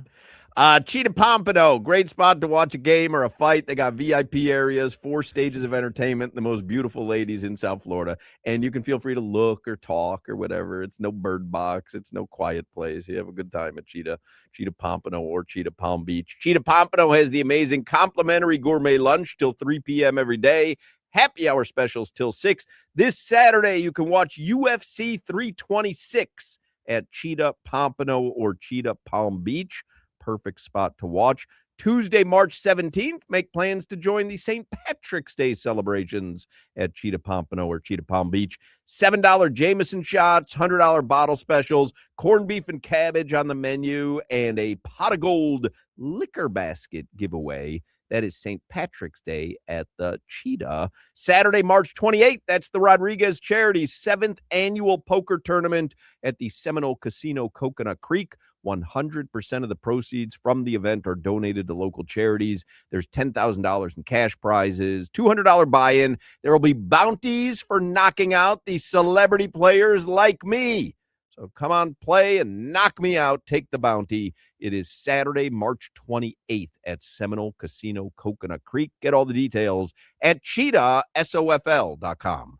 You're listening to the Hoch, Crowder, and Solana Show. Tighten your ass up, Whale.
We went very long in the last segment, so bear with us. This will be a fairly quick segment because we were being so silly in the last segment. But I did read this tweet the other day, and I hadn't brought it up yesterday, and we just didn't get a chance. But it was Kurt Warner. Kurt Warner tweeted out, I took a break from draft prep to dive into the Malik Willis tape over the last couple of years, being that he is one of the hottest names as we head into free agency. My conclusion is that there is really 28 dropbacks. I took out screens, quick pick and stick throws at 5 yards, and quick scrambles. So there are 28 dropbacks, he says, over the last 2 years that will determine his future. That is crazy to think about if we're talking $25 to $30 million a year. It is. The only thing that I would say in the defense of a team, if they were to give it to him, is when you draft a quarterback, and again, I understand it's a rookie deal, but still, it's plenty of money, and you're using a draft pick. When you draft a quarterback, you've got even less to go on when it comes to NFL dropbacks. Like if you're going to include the college stuff, which Kurt Warner didn't there, like Malik Willis has a good college tape to show, but it is not a lot. Like if you can whittle it down to 28 dropbacks over 2 seasons, that's a lot of money to earmark for a guy, and that's really all you know about him. And in Green Bay, he was the known backup. He was coming in to back up Jordan Love. In Tennessee, they wanted him to be the guy, and he couldn't win the job. So that's what I was saying. Does he have a better upside? But I think it was Gelb yesterday. There's not many dimes at this party this year. We're gonna have to get us a good old 5 or 6. I mean, there really aren't. If you look at, it was Bet Online, and they did like odds for who the Dolphins quarterback would be next season. Quinn Ewers the favorite, then Malik Willis at 7-2, then Kyler Murray at 9-2, then Tua, then Tanner McKee, Mac Jones, Tyson Bagent, Zach Wilson, Drew Lock, Will Levis, Anthony Richardson, Mitchell Trubisky, Spencer Rattler, Jacoby Brissett, Joe Flacco, Tyler Huntley, Davis Mills. I mean, we've all been to those parties, Hawk. Anything excite you? Yeah, that's the party. You walk in, you're like, you start texting your friends. Do you know of any other parties going? Like, I'll stay here if I have to. Yeah. But if you tell me there's something better going on, I'm out of here. Yeah. And that's what this quarterback class this year is not great. And so this is time the guys get overpaid, though, because you have to find somebody. Yes. Sometimes your timing is perfect. Like for Malik Willis, the timing is perfect. I was watching a video. It's funny you mentioned that yesterday. Somebody posted all of Malik Willis's pass attempts in 2025. So all his pass attempts from last year. 35 pass attempps. Right. Didn't take you long to watch it. It's a 2-minute video. Yeah. And I was thinking to myself, man, this guy's going to get even $15 million a season or $10 million a season. Like he might get $30 million guaranteed based on 35 pass attempts. Pretty wild. It's when Matt LaFleur put him in the game, he didn't say, okay, Malik, 5 wide. Let's go. Go win the game. He said, hand the ball off to Josh Jacobs and let's make sure that we don't blow this lead. Like, how do we? Yeah. All right. 4:00 hour is coming up. Rob Pizzola is going to join us in the 4:00 hour. I want to tell you about my good friends and the amazing award-winning team at Doral Kia. Whenever you want a low price, you always pay less with your Pricito at Doral Kia. Take advantage of a Pricito now on all your favorite new Kia models like a Sportage, Sorento, Telluride, K5, Soul, and more. And it's not just those. We bought our son his Kia K4 at Doral Kia. Mitchell, the king of Kias. He is the master at getting you the best deal possible. So hurry to Doral Kia today. Don't miss your chance to save on a new Kia or shop any of their pre-owned vehicles with easy financing, fast service, and the best value for your money because you always pay less with your Pricito at Doral Kia. This is Hoch, Crowder, and Solana. Jimmy, you know how to make a hot tea? No, I do not. You know the ingredients of tea? Water.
PM and we back on the clock, so don't get cutesy. Dog lead the station unlocked. We got the sports talk and the drama to make sure the T-clock. WQAM is the Avengers with no weak spot. For Joe Rose, Woody Bo, Omar and more, Tobin and Leroy giving gooses galore. Yeah, for 2 to 6 is reserved for 3 legends. The captains of America, not no Chris Evans. For Spritz to McRibs and calling out game scores. Hotman, Crowder, Solana. Get ready for some more. All right. I'm ready for some more. 4 o'clock hour. Good news is Crowder has not yet returned back to his broadcast table where he's doing the show from, so I can give you the stock market report without him getting despondent because it wasn't a good day. Stock market report sponsored by Anajar and Levine, Accident Attorneys. Call 1-800-747-FREE.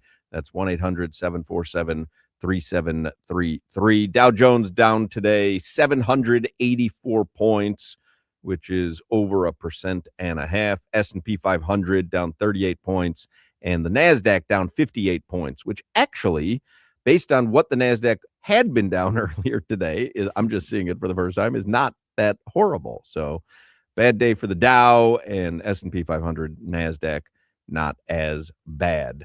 Let's do, in this hour, Rob Pizzola is going to join us from the great nation of Canada. We have not spoken to him since Team USA beat Team Canada in the Olympic gold medal game. Do you think there's a little animosity? I'm going to find out. I'm going to ask him right out of the box. Let's do 15 minutes of heat. That's brought to you by Doral Kia, home of the Pricito, our lowest price. Visit them at Doral Kia or DoralKia.com. Heat tonight. You will hear the game right here on not 560. You'll hear the game here on 104.3 FM WQAM. You will get the Panthers game on 560 AM tonight. But here are some lines for tonight's Heat Nets game. Told you earlier the line was 12.5. It's 13 now. Heat are 13-point favorites over Brooklyn tonight. Player props. All right, you guys can guess. Crowder's back. It's good that you missed the stock market report. I didn't want to share it with you. I'm glad that you did. Oh, don't do that to me. Over under Bam Adebayo tonight. You gotta go with the trend, 17.5. You remember last game against Brooklyn, it was 20.5. But his career is 17.5. That is correct. That I can't argue. But his month of February was 20.5, and his month of March so far through a game is 23. So what's your guess? 21.5. 20.5. 20.5. Ooh, get him, Bam. How about Tyler Hero tonight? 20.5. 21? 21.5. How about your guy Michael Porter Jr., Crowder? See if he got recalibrated. No, because he parties. 16. No, he got to be, like you said, they have nobody. He got to be at 21.5. 20? 20.5. 20.5. Khalil Ware? 15.5? Nah, probably like 13. 12.5. How about, let me just look at some combo plays here. Bam Adebayo double-double is minus 135. Khalil double-double plus 110. That's a solid little bet right there, honestly. Khalil double-double? He's been putting up double-doubles, and this is one of those games. Again, you expect him to get on the floor more. I was going to say, he'll get some minutes tonight, I would think. They've been playing the double big lineup in the last 2 games. You know what? I'm putting that in more. right now. I'm putting in Khalil double-double right now at plus 110. I like that as well. That kind of jumped out at me.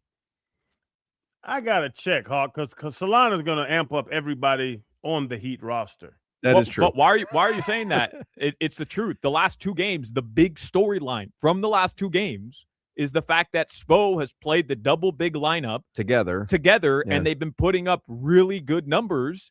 And when those two are on the floor the other day, they combined for 11 steals. Why wouldn't you deploy that lineup again? So 11 and 13, 13 and 15, and then 5 and 6, and then 14. Those are double doubles, man. But then the next other games were 5 and 6. But those are the 2 times that he's been paired with Bam on the court a lot, and also they're playing a much lesser opponent in Brooklyn. I think Kalel can put up some numbers tonight. But Crowder, the other 2 games you're mentioning, look at the minutes played. I think in that game against the Sixers that you just read off his numbers, he played 14 minutes or 13 minutes. Remember we were talking with Clay about the record that he'd have last Friday when Kalel Wurst plays less than, I think it was 13 minutes. The Heat were 1-9. So that's why I'm telling you, he's going to get minutes tonight, barring an injury, barring foul trouble. And I think a double-double makes a lot of sense because rebounding is no issue for him. 0 issue. He's going to get boards because the Nets are bad. The question is, can he score enough points? And if the Heat are winning by a lot, he's going to be on the floor. He closed the game the other day just so he could try to get a double-double. If he gets close to 20 minutes, he's going to have a double-double. I have a $3 bonus bet that's going to expire. So I am putting $3 on Pelle Larsson to have a double-double at plus 3,000. $3 to pay 90. Why not? Not bad. You know what? Why not? I won a 5-team parlay I put in yesterday. We were talking all big favorites and hit them. Magic to win, Hornets to win, Heat to win, Thunder to win, Lakers to win. Thunder almost lost. Yeah, I think I'm going to put me a little more than $3 on Kalel Ware double-double. Matas Buzelis, over-under is 17.5 tonight. Bulls and Suns. A little late-night basketball action out in Phoenix.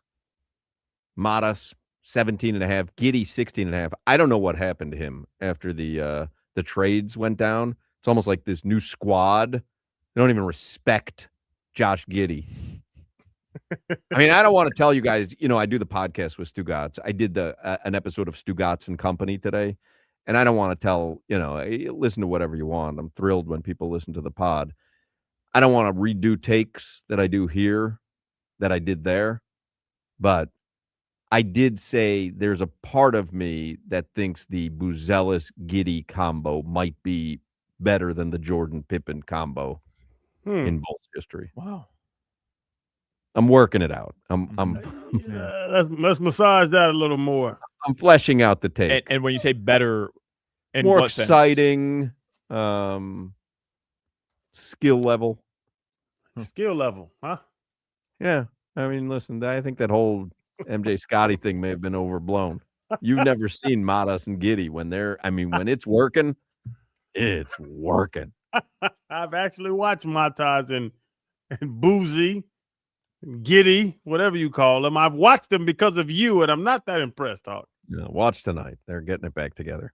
Let's do headlines. Brought to you by Durrell Kia, home of the Pricito, our lowest price. Visit them at Durrell Kia or DurrellKia.com. Tonight's Heat game is at 7:30, as Hoch mentioned. The Florida Panthers, they recently just made a trade. They acquired a draft pick, and they traded away Petrie, but they will start Tarasov in net tonight. Let's see if anything else has happened. Let me check Pierre LeBrun. You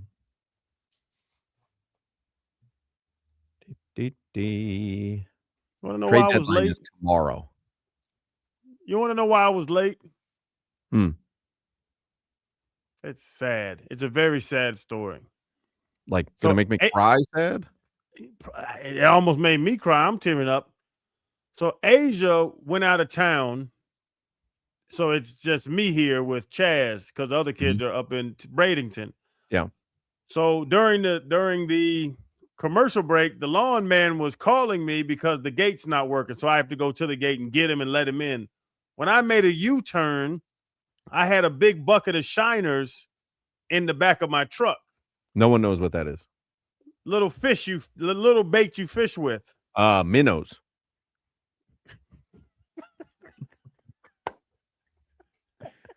I reeled him in like a fish. He's talking about fishing, and I reeled him in. I had 3 dozen shiners. Still got it. 3 dozen big minnows, I guess I'll say, in a bucket in the back of my truck. But I make the big U-turn around the little security office, whatever it is, and my bucket falls over. All my shiners pour out in the back of my Suburban. And I was trying to save their life. So I had to shuffle them up, put them in the bucket, and try to put more water in the bucket to see if I could save their life. And 36 shiners died. Where's the sad part of the story? 36 shiners died. I mean, but you were just going to use them as bait anyway. They were going to die. You had already sentenced them to death. But I could have utilized them for more life, because now I catch some fish. My kids can eat the fish. Now, now it's the circle of life. Now they're just in a bucket dead in my driveway. Circle of life. Da, da, da, da, da. I'm upset right now, man. That's 36 shiners are dead in my driveway. How much does a shiner cost? A dozen shiners. I get the big ones because I go for big fish. So I think I paid $32 for 3 dozen shiners. How much?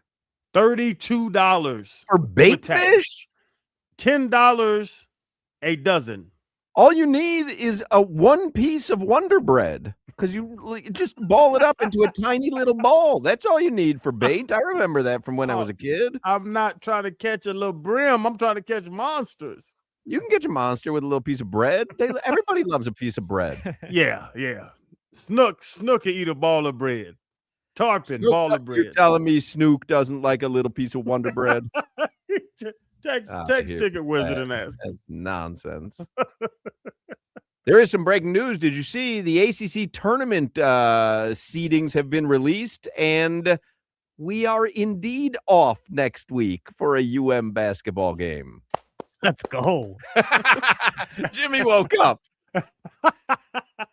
Next Thursday, the Canes will play at 2:30. Time to go to the dentist. Tooth hurty. Thank you. Canes will play at 2:30 on Thursday, which means the pregame with Joe Zeal start at 2. We'll probably get on the air about 5:15 that night and get a very abbreviated Hochman, Crowder, and Solana. Jimmy, I'm going to need you to come in that day, though, just in case there's a rain delay or something. Sure, no problem. All right. Dan Day available? We work for 45 minutes? Goodness. No good.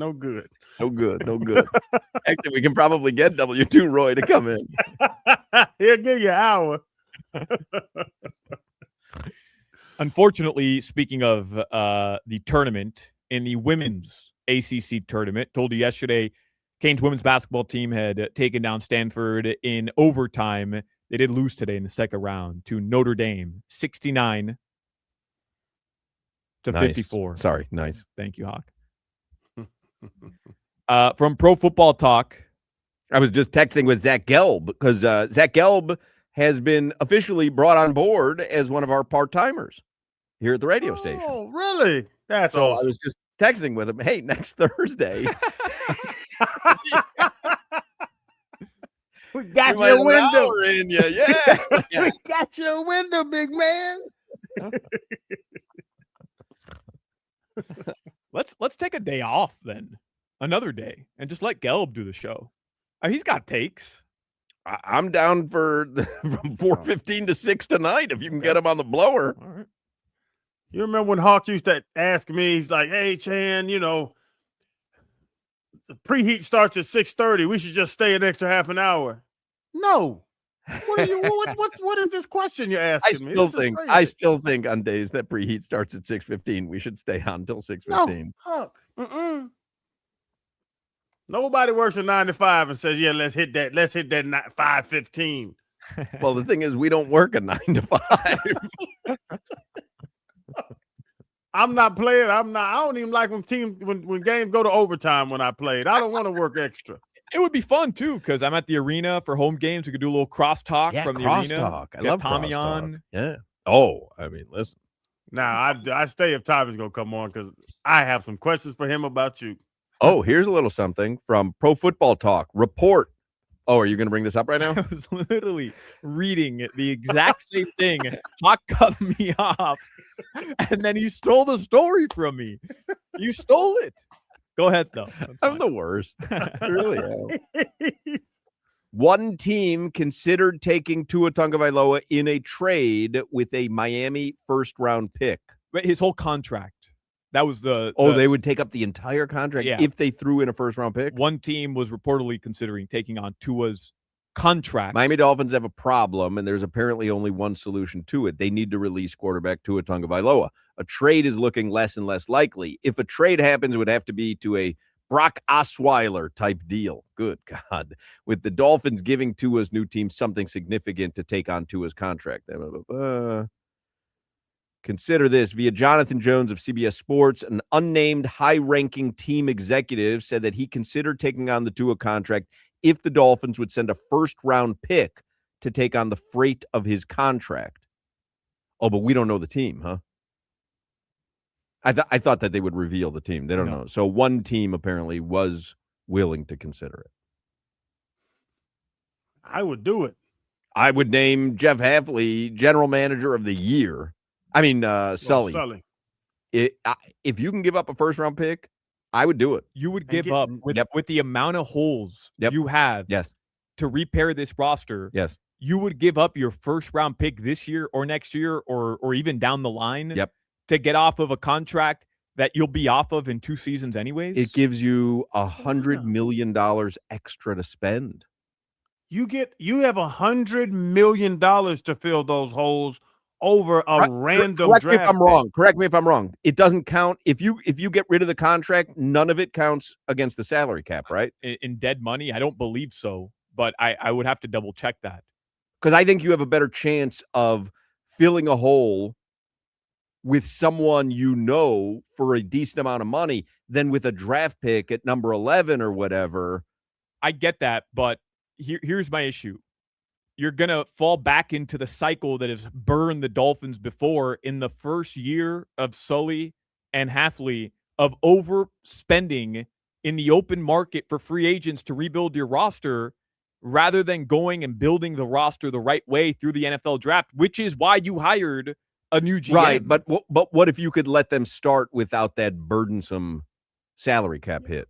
You lose one pick, you're one first-round pick, but you're not hamstrung by $100 million.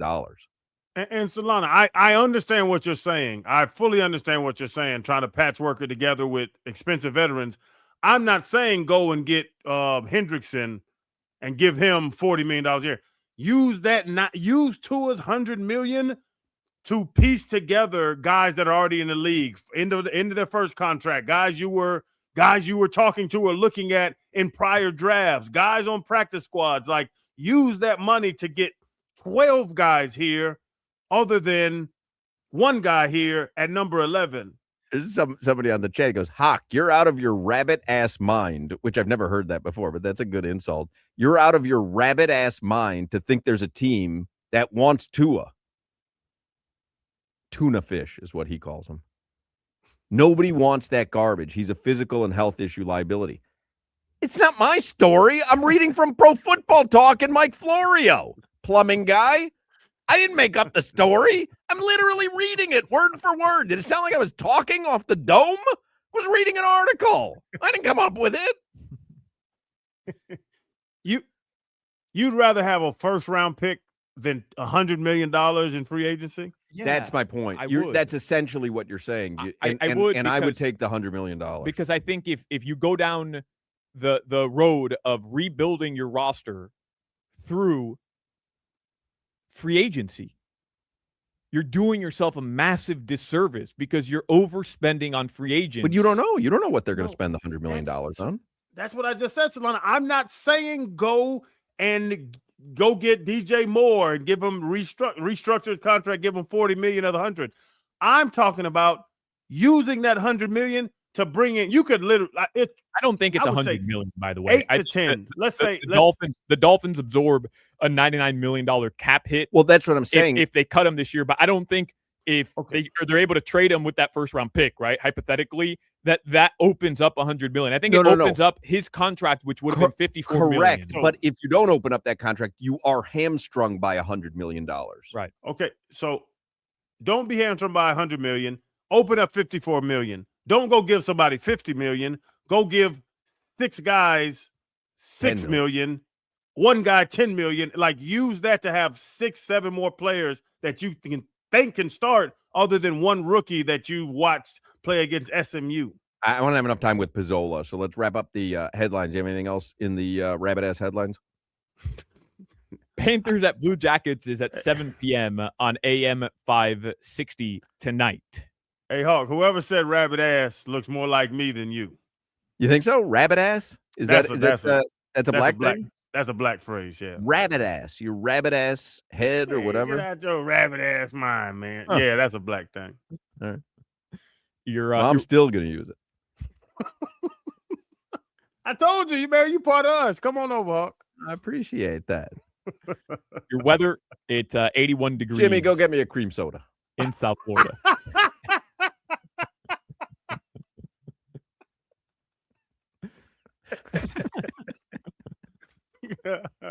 You're accepted now. All right, Rob Pizzola is going to join us in the next segment. We'll get a winner, hopefully, for tonight's Heat and Panthers games. So do not go anywhere. It's my favorite part of the show because I get to talk about Prize Picks. I'm going to get in on this, by the way, because I like Prize Picks. What's your code? Because I want to make sure that you get the credit for it. Thank you, Hoch. Solana, Solana. I'm literally going to do it right now. Solana.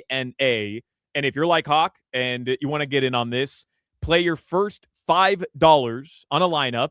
And with that code, Solana, Solana, you get $50 instantly in lineups to play later on. Oh, so that's a good deal. It's a win-win for everybody. Yeah. Solana. And I think I have the Prize Picks app already.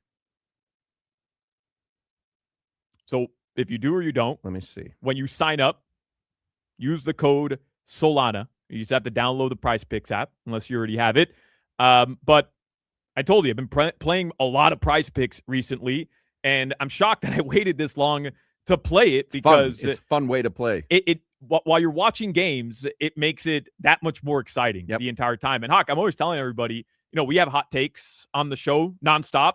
It's basically turning your takes into the chance to go win real money. And I just open up the app right now. A lot of basketball going on tonight. Obviously, there's a game here in South Florida as well. So you are going to create a lineup, 2 to 6 player stat projections. And if you get your picks right, you're picking more or less on different attributes, different stats throughout the game. So points, sometimes points, rebounds, assists, all combined. Sometimes it's just rebounds. Sometimes it's just assists. That's what's so much fun. You have so many different categories that you can pick more or less on. Fantasy score, rebounds and assists, offensive rebounds, field goals, anything you can think of. It's not just basketball, by the way. During football season, you could do it on football. Soccer, I know there was a couple games going on. Tennis, MLB spring training, NHL games or hockey games. Pretty much anything that's actively going on, you can set 2 to 6 player stat projections. You get those picks right, you can cash in. So I'm just looking at it. Nikola Jokic tonight, 22.5 points is what it's set at. I'm taking more on the Joker, 22.5 points. Kevin Durant tonight, 25.5 points. I'll take more on Kevin Durant. And LeBron James, 5.5 rebounds. I'll take more on 5.5 rebounds for LeBron James. So those are the 3 players I just selected. Those are the 3 players whose stat projections I took more on. You could take less. And it's every player that's in action tonight. Bam Adebayo as well for those going to the game tonight. 20.5 points, more or less. And you can cash in if those are correct. But the best part, Prize Picks invented the flex play, which means you can still cash out even if your lineup isn't perfect. If you want the biggest payouts, you go for the power play, which is different from the flex play. No matter your play, though, Prize Picks is a great way to put your takes to the test. So take advantage of this offer right now. Use my code Solana. Download the Prize Picks app today. Use code Solana to get $50 in lineups. All you have to do is play your first $5 lineup. I'm telling you, you're going to download it. You're going to start playing on Prize Picks. You're going to realize, A, how simple it is, and B, how much fun it is every single night. Prize Picks. It's good to be right. You're listening to the Hoch, Crowder, and Solana Show. Who are you comparing Kobe to? Josh Giddey.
Pretty sure Pizzola is a Metallica fan, I'm guessing, just based on his past musical preferences.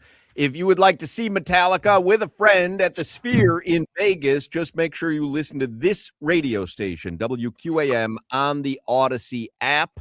And then you log into your Odyssey account. If you don't have the app, go to the App Store and search it up, AUDACY. And then you log in, and then you listen to us for an hour every day. And this runs through Sunday. And every day, if you listen to an hour or more, you're entered in the contest. And then you come back the next day, listen for an hour or more. You've got another entry in the contest. And the winner receives airfare for 2, 3 nights hotel stay, and tickets to see Metallica at the Sphere in October. It's all thanks to Q Prime. And for more info, go to Metallica.com. It is a national contest.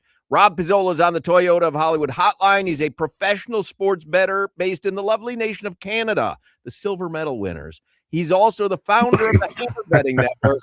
Check them out for coverage of all your pressing off-season football stuff, including free agency and the draft. You can find everything at thehammer.bet, and you can follow Rob on Twitter at Rob Pizzola. Hello, Rob. I don't hear Rob. Hello, Mark. Oh, there he is. All right. Nice. Are you a Metallica fan? I'm a huge Metallica fan, yeah. I saw them a couple shows in Toronto last year.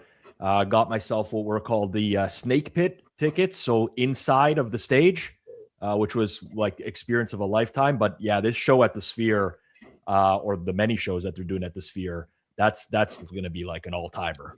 I know you've been to Vegas several times recently. Have you seen anything at the Sphere? I have, but I haven't seen a concert at the Sphere. So they had like some Wizard of Oz. There was like some. It was like some sort of Planet Earth type of situation. Yeah. I can't remember what it was called. Honestly, the first 5 minutes I was watching that, I'm like, well, this, like, what's the big deal here? It's like I'm watching on IMAX. Then all of a sudden, your seats are shaking and like the screen. It's crazy. It is absolutely nuts. I've never seen a concert there. I've heard very mixed reviews though, depending on who's playing, where you are, whether you're on the floor, whether you're really high. It's very, very different experiences, but I would love to see Metallica at the Sphere. That would be great. Rob, I got to ask, the Snake Pit, is that like a mosh pit? Are you like push and fight in there? You know what? Nowadays, I've listened to heavier music my whole life. I've been playing guitar since I was really young, and I gravitated towards heavy music. There's no such thing as like violent mosh pits anymore, because nowadays everyone's on their phone during the shows, right? Mm-hmm. Back in the day, we didn't have our phones. We would just go and like everyone was taking aggression out on each other. I actually got knocked out cold once at a Red Hot Chili Peppers concert, which not even like, you know, heavy music necessarily, but got pretty violent down there when I was, 19, 20 years old. But nowadays, no, you even at a Metallica show, you're barely getting any sort of pits nowadays. It's most people just on their phone filming around them. So it's called the Snake Pit, but really it's just a really good vantage point is what it was. You got to stand up for the whole show? Oh man. Yeah, it's a concert, Mark. Yeah, no, I need the concerts where you sit. I don't like these concerts where everyone stands for the whole show. It's ridiculous. I bought myself rights to a chair, and I want to be able to use it. I recently went to a show where I had a seat, but people in front of me were standing, so I'm standing, and I had an older guy behind me that was just like, "Hey, like this is what are we doing here? We have seats." I'm like, I don't know, man. You're at a rock show. What do you want me to tell you? Like, people are standing in front of me. I'm going to stand. I immediately go get security. I'd have everyone bounce. Wow. If you are ever itching for a mosh pit, one of my favorite bands, it's like an OG mosh pit anytime they perform down in Miami. So if you're ever itching for one, you call me up. We'll go together. Would you wear that particular outfit into the mosh pit? You wear whatever you want, as long as you can throw bows. I'm like prime Jamal McGlure in the mosh pit. Rob, I'm just throwing bows everywhere. He's so weak-bodied. Yeah, I mean, as long as you can get the elbows up, you're safe. But it's also a dirty tactic. Like people frown upon that in the mosh pit as well. Really, I like. We're getting really deep into like metal music here. I like the circle pits where people are just running in circles. Oh, And like you- the hora that we do at bar mitzvahs with dancing the hora. Very similar. Yeah. You guys are putting people up on chairs. We're just hoisting them up and throwing them around. Yeah. But the circle pits, those get crazy. Those are fun. They feel unsafe, but you never get hurt in those. The ones that are just wild, where everyone's going nuts and you got crowd surfers coming over top as well, those get out of hand. That's where people There's are. always like that crazy guy who's running through going like this, and they're just taking everybody out at once. It's like, hey, find a seat, buddy. What are we doing here? We're all here to enjoy some music. This is not the way to enjoy Hall & Oates, as far as I'm concerned. All right, There's nobody running like that at Hall & Oates. Let's call it out. well, actually, that's the way Hall moves right now. He's 72 years old. Hey, fellas, I I was hell in the mosh pit. Oh, I bet you were, man. 6'3", 250. Boy, I was mosh pitting, boy. I bet you were. If you like, I'm going to be 40 this year, so my younger days are done. But when I'm going to a metal show and I'm seeing a band that I really like, I do try to get floors. I like to be in the crowd, but if I see someone out, like I'm out. I'm going somewhere else, right? Like I'm 6 feet, just over 6 feet tall, slightly above average height. I got a good vantage point in most spots, but when you get that guy in front of you that is Crowder sized, you're just like, no. Yeah, this ain't happening. No, Yeah. Way too much damage can be done here. I'm here for a good time, not for 6 to 8 week recovery. The NHL trade deadline, Rob's in Canada, of course. The NHL trade deadline is tomorrow. The Panthers did trade Jeff Petrie today. There is some scuttlebutt that maybe AJ Greer or Sergei Bobrovsky would be on the trade block. So we're all kind of on pins and needles here. Do you have an opinion if they were to trade Sergei Bobrovsky? Because I would be distraught. Yeah, I know. Obviously, he's brought you a couple Stanley Cups, and his contract didn't look good in the early going, and then all of a sudden it was. The reality is, if you're going to miss the playoffs at any point, and it seems very likely that the Panthers are going to miss the playoffs, it is a good idea to try to get some assets for players who are, other teams are interested in. Because at the end of the day, teams are just overpaying like crazy at the deadline. And what's going to happen is you have like this domino effect. It's already started. The Maple Leafs made a trade, Nicholas Waugh to the Avalanche today, and they end up getting a first and fifth rounder for him. Guy's not worth anything close to a first rounder, but that domino falls. Now other teams start to say, well, we got to acquire someone to match this. And this happens every deadline. So it's generally good practice for teams to try to get whatever they can at the deadline because other teams will overpay. So if you're a Panthers fan, it would probably suck if they move Bobrovsky. I don't think they would do that unless they got an offer that they considered, too good to be true. But for expiring contracts, anyone who might have some value, you're really unlikely to win a cup this year at this point. You're unlikely to make the playoffs at the very least. It's not right. We have no delusion that they're going to make the playoffs. It's right. Mathematically possible, but it's not going to happen. So I don't think it's the worst thing in the world. I think Crowder and Solana and I are in agreement. Like, it's not the worst thing in the world. They have played so much hockey over the last 4 seasons. The last 3 seasons, they've played well into June. They had the Olympics, the 4 Nations. Like, they have been just crazy busy.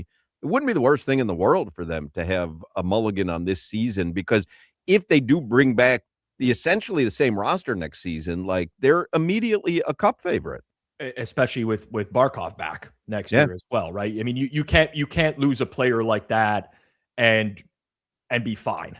I mean, he's a superstar player in the league. So I think it's just one of those years for the Panthers where it didn't work out, down year. Going into next year, when you look at the odds board in the Eastern Conference, the Panthers are going to be right at the top again next season. So if you got expiring contracts, guys that are not going to be back for next year, or you get an offer that's too good to be true, you just do it because you run it back next year and you still are able to restock those draft picks and build up your prospect pool as well. Because, I mean, a lot of the players on the Panthers are teeting towards older as well now. So you got to restock that prospect pool.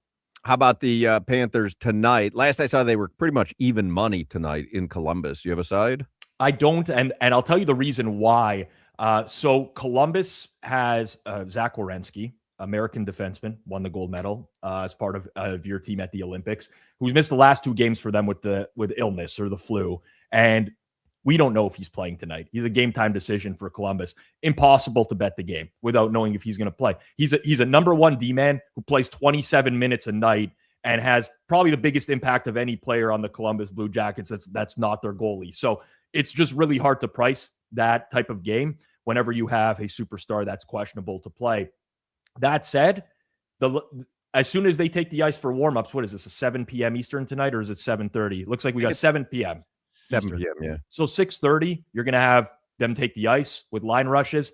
If he's on, Columbus is going to get bet.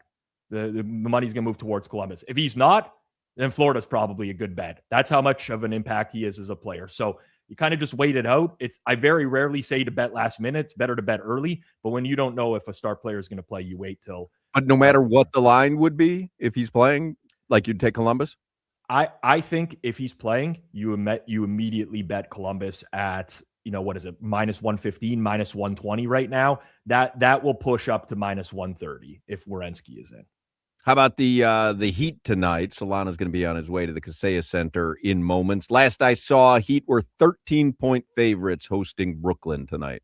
Okay, so these are the most challenging games to bet.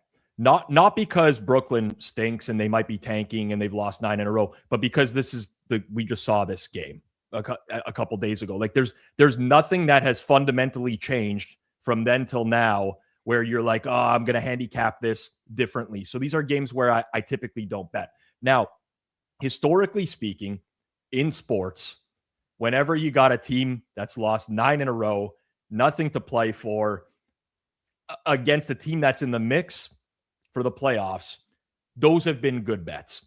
Can I pull the trigger on Brooklyn? Absolutely not. This is a new age of NBA now where I actually think teams are actively trying to lose. So with that said, nothing on the side or total. I do work with a really good props bettor in the NBA. And for this particular game, Pelle Larsson is one guy that we've played. Oh, please say double-double. That we've played unders on, Mark. So you're going to want to cover your ears for this. Because I just have it in the last hour. I opened my Hard Rock app because they do these Thursday drops where you get some free stuff. But I had a $3 bonus bet that was going to expire today. So I bet Pelle Larsson double-double plus 3,000. Okay, so we have bet points, rebounds, and assists under 20.5 and points and rebounds under 16.5. And it's not because of last game. Last game he got into foul trouble a little bit early, and then by the second half, the game was already a blowout. So he didn't get the minutes that he needed. But if you go back and you look, let's say about a month ago, beginning of February, end of January, he went on like a 4 or 5 game run where he shot the ball a lot more than usual. And not only did he shoot more than usual, but he was hitting like 75, 80%. He had games that was going 8 for 11, 9 for 11 from the field. And because of that, you kind of his averages, especially in the points, have been inflated. And we've seen in the last 5 or 6 games now, he's starting to shoot a little bit less, 5 or 6 attempts a game. This is a game where you see the spread, 13.5 points. There's lots of possibilities that are very similar to Tuesday where you get into the second half and there's no need to risk starters or players who are significant role players on the team.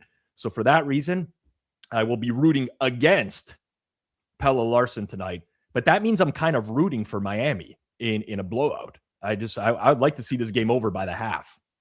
I don't know if I can put that in. That would seem counterintuitive to my double-double bet. Well, it's also counterintuitive to your bet of never take unders is basically the Mark. That is true. I can't bring myself to bet an under. Very rarely do I ever bet an under. All right, Rob Pizzola. Follow him on Twitter at Rob Pizzola. Check out thehammer.bet. And they do great work in this arena. And I didn't even get to give you the business about the Olympics, but are you over it?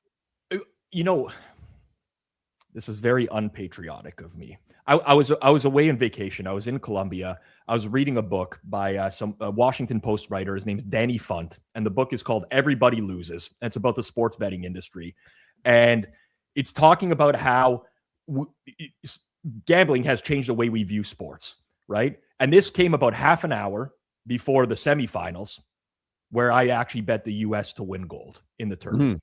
Not because I thought they were better than Canada, but because I thought that there was a really high likelihood they would beat Slovakia, whereas Canada-Finland would be a closer game. So I'm on the U.S. in going into that game, and like obviously I'm rooting for my country, I'm rooting for Canada, but there's part of me at the end of the game where it's over, and I got my hands on my head, and I'm like, wow, we just lost a big game. And 5 minutes later, I'm like, well, I just won a bunch of money, so it's it sucks, but I'll take it. And good win for the U.S. I mean, first time in 46 years. It's a moment in American sports history that I'm sure a lot of people will never forget. There's certainly some Canadians who were devastated. For me, at the end of the day, Canada lost, but they played a really good game. So it's not like you leave that game and thinking the U.S. has overtaken Canada as like a hockey country when Canada looked like they were on the power play for 2/3 of the game. So it's hard for me to leave that and be like completely depressed. But Jimmy, call Mark Carney up in Canada. Tell him about Pizzola rooting against his home country. All right. Have Carney's people at your door momentarily. I don't think that's gonna. I think there's other things going on in the global landscape right now where there might be some bigger fish to fry. Not so someone betting against. I have never heard anything more internationally important in the last week than this. Bigger fish. But I will say there were certainly some pretty devastated Canadians. I'm not in that. I don't take sports seriously enough to be in that boat. But big win, and I should say as well, because it's been a while, guys. I like to rag on people every now and then. I like to give you guys the gears. But shout out Solana, Buffalo Sabres, man. This guy, since he brought up the Sabres, it is true. And you know what? They're legit now. Like they're actually you're buying them. You're buying. Yeah. Well, I listen. I'm not buying the Sabres for the cup. I still think that I think the Lightning are the best team in the East. But could Buffalo do some damage? Sure, they can. I mean, it's a pretty complete team. Longest active win streak in the Eastern Conference. They're second right now in the division. I tried to pull you on the bandwagon before anybody else, Pizzola, and you all ridiculed me. Well, I mean, I don't remember it exactly that way. I feel like you just read some article on The Athletic and then you claimed it as your own. It was the way that you hit the brakes on the show. It wasn't necessarily the take itself. It was just hitting the brakes on the show. Pizzola's reading a book while on vacation in Colombia. You and I have very, very wildly different interests while in Colombia. I just want to. I was at the pool with my wife, Solana. It's not like there's. Obviously, there are other things you can be doing, but it's a very different type of trip. The book was covered with cocaine. Yeah. I will say, though, it's going to be next year. Fast forward to, April, May next year, when the Panthers are in the playoffs and their first round matchup is the Sabres, we're going to see where Solana's real allegiance. Right. Whoever wins, man, he's going to calling for like a Chuck and Marchand to be traded. The Homer Simpson, backing into the bush with the Panthers jersey on and come out with the Sabres one. Rob Pizzola, follow him on Twitter at Rob Pizzola. Thank you, Rob. All right, thanks, guys. Good luck with your bets. All right, 5:00 Funky Buddha Happy Hour is next. You're listening to the Hoch, Crowder, and Solana Show. Somebody has dubbed me on the text machine Bad Bet Bunny.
Now, Jimmy, 5 o'clock hour is the Funky Buddha happy hour.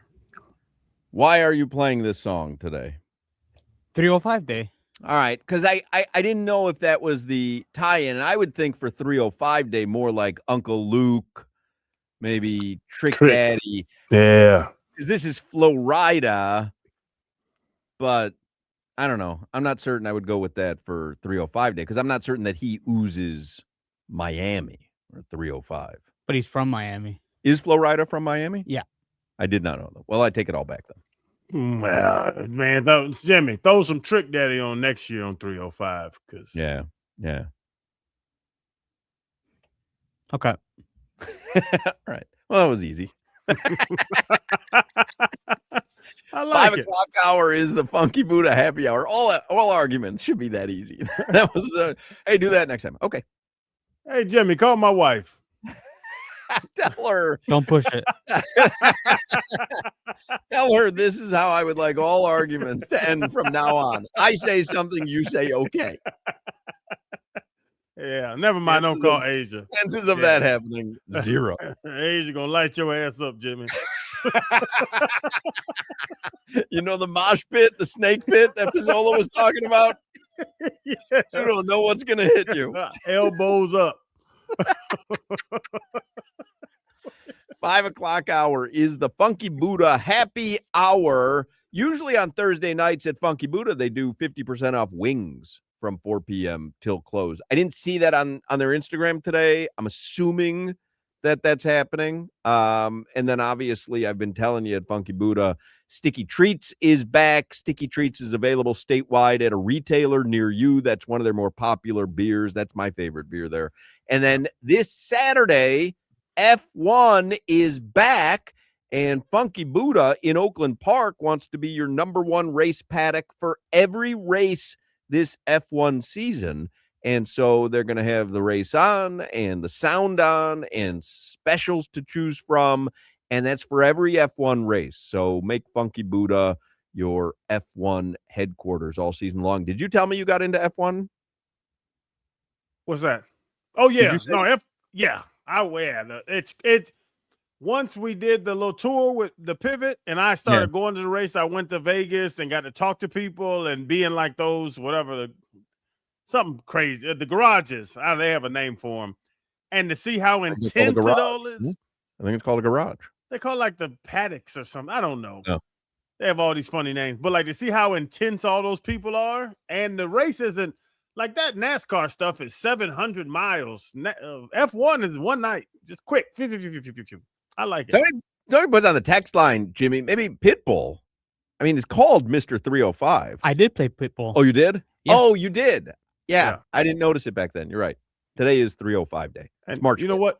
You know what's so funny about talking about Funky Buddha? I just told you Asia went out of town. Ava, my daughter, her team is playing in Puerto Rico this weekend. Oh.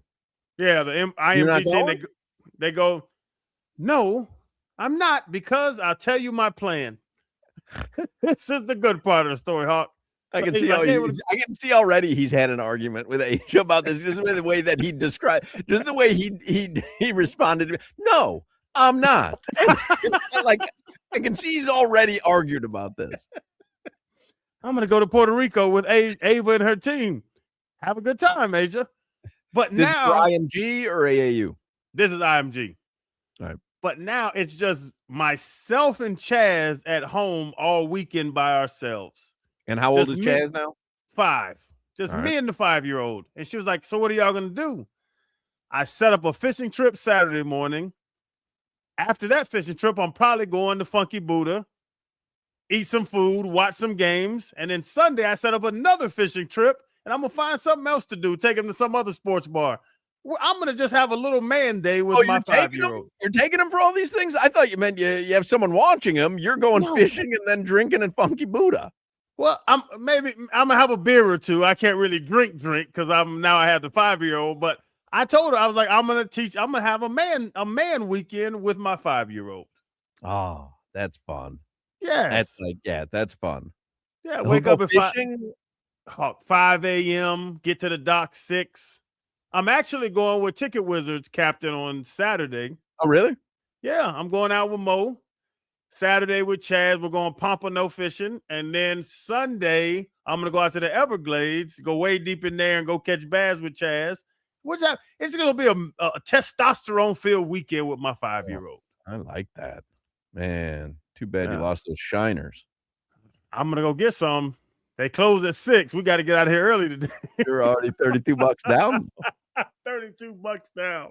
Man. All right. Headlines for the 5 o'clock Funky Buddha Happy Hour brought to you by Doral Kia, home of the Pricito, our lowest price. Visit them at Doral Kia or DoralKia.com. You've got Panthers tonight and you've got Heat tonight. Yeah. So the Heat are at the Kaseya Center. That game can be heard here on 104.3 FM WQAM. Heat are 13-point favorites tonight over Brooklyn.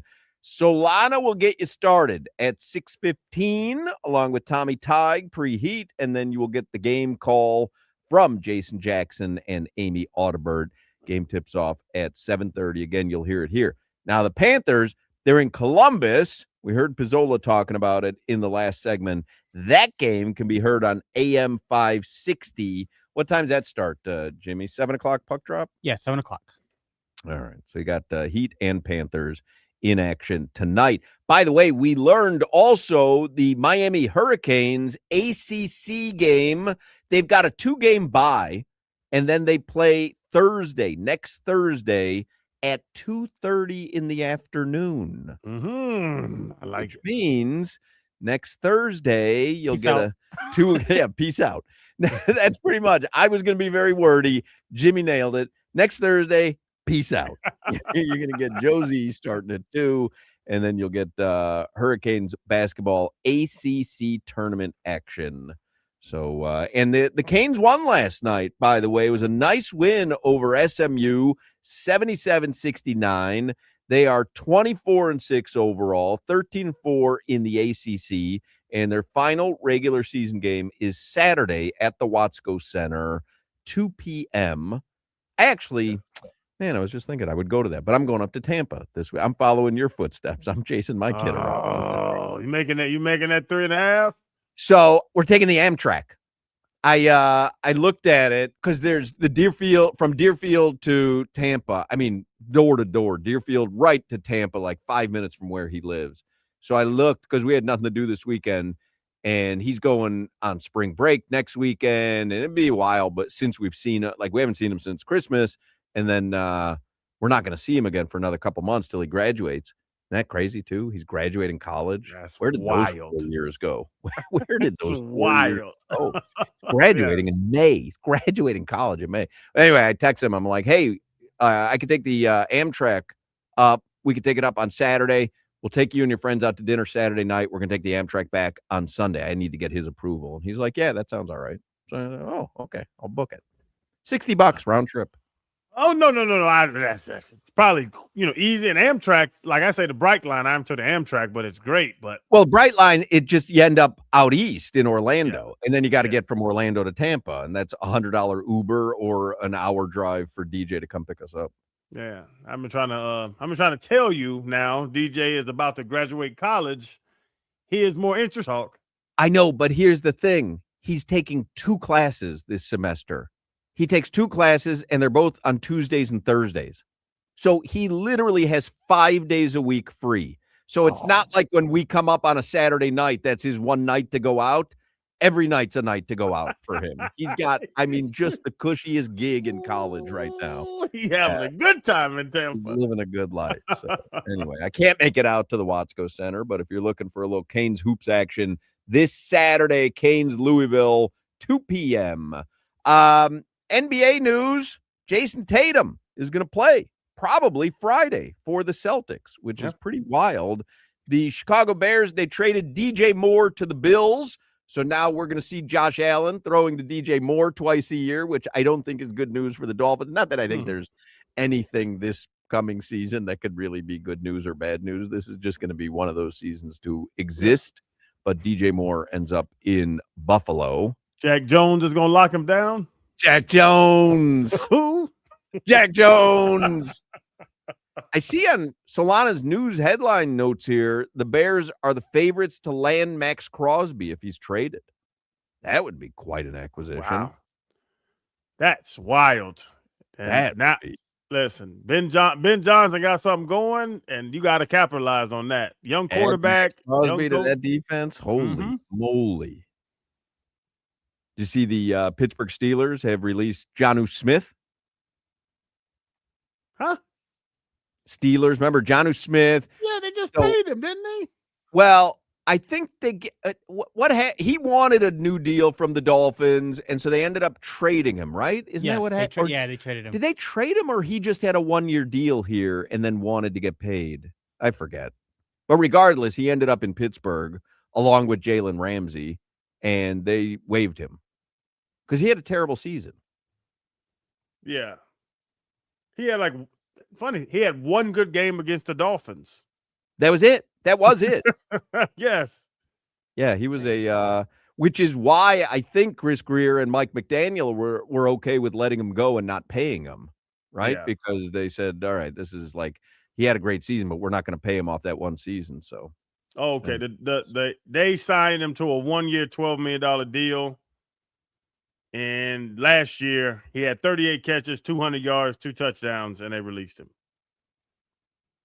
Somebody says on the text line when Rob Pizzola was on with us, Rob and Solana sound so close to each other. I think it's just Solana on another mic masking his voice. Have we ever seen these two in the same room?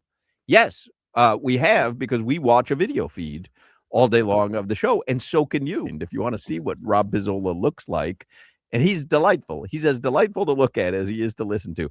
I could do 4 hours a day with Rob Pizzola. I love that guy. Rob's great. And the IQ between him and Solana is doubled. I mean, Rob is so smart. Mm-hmm. Solana is not. I don't want to call him dumb, but he's just not smart. Got waitlisted at UCF.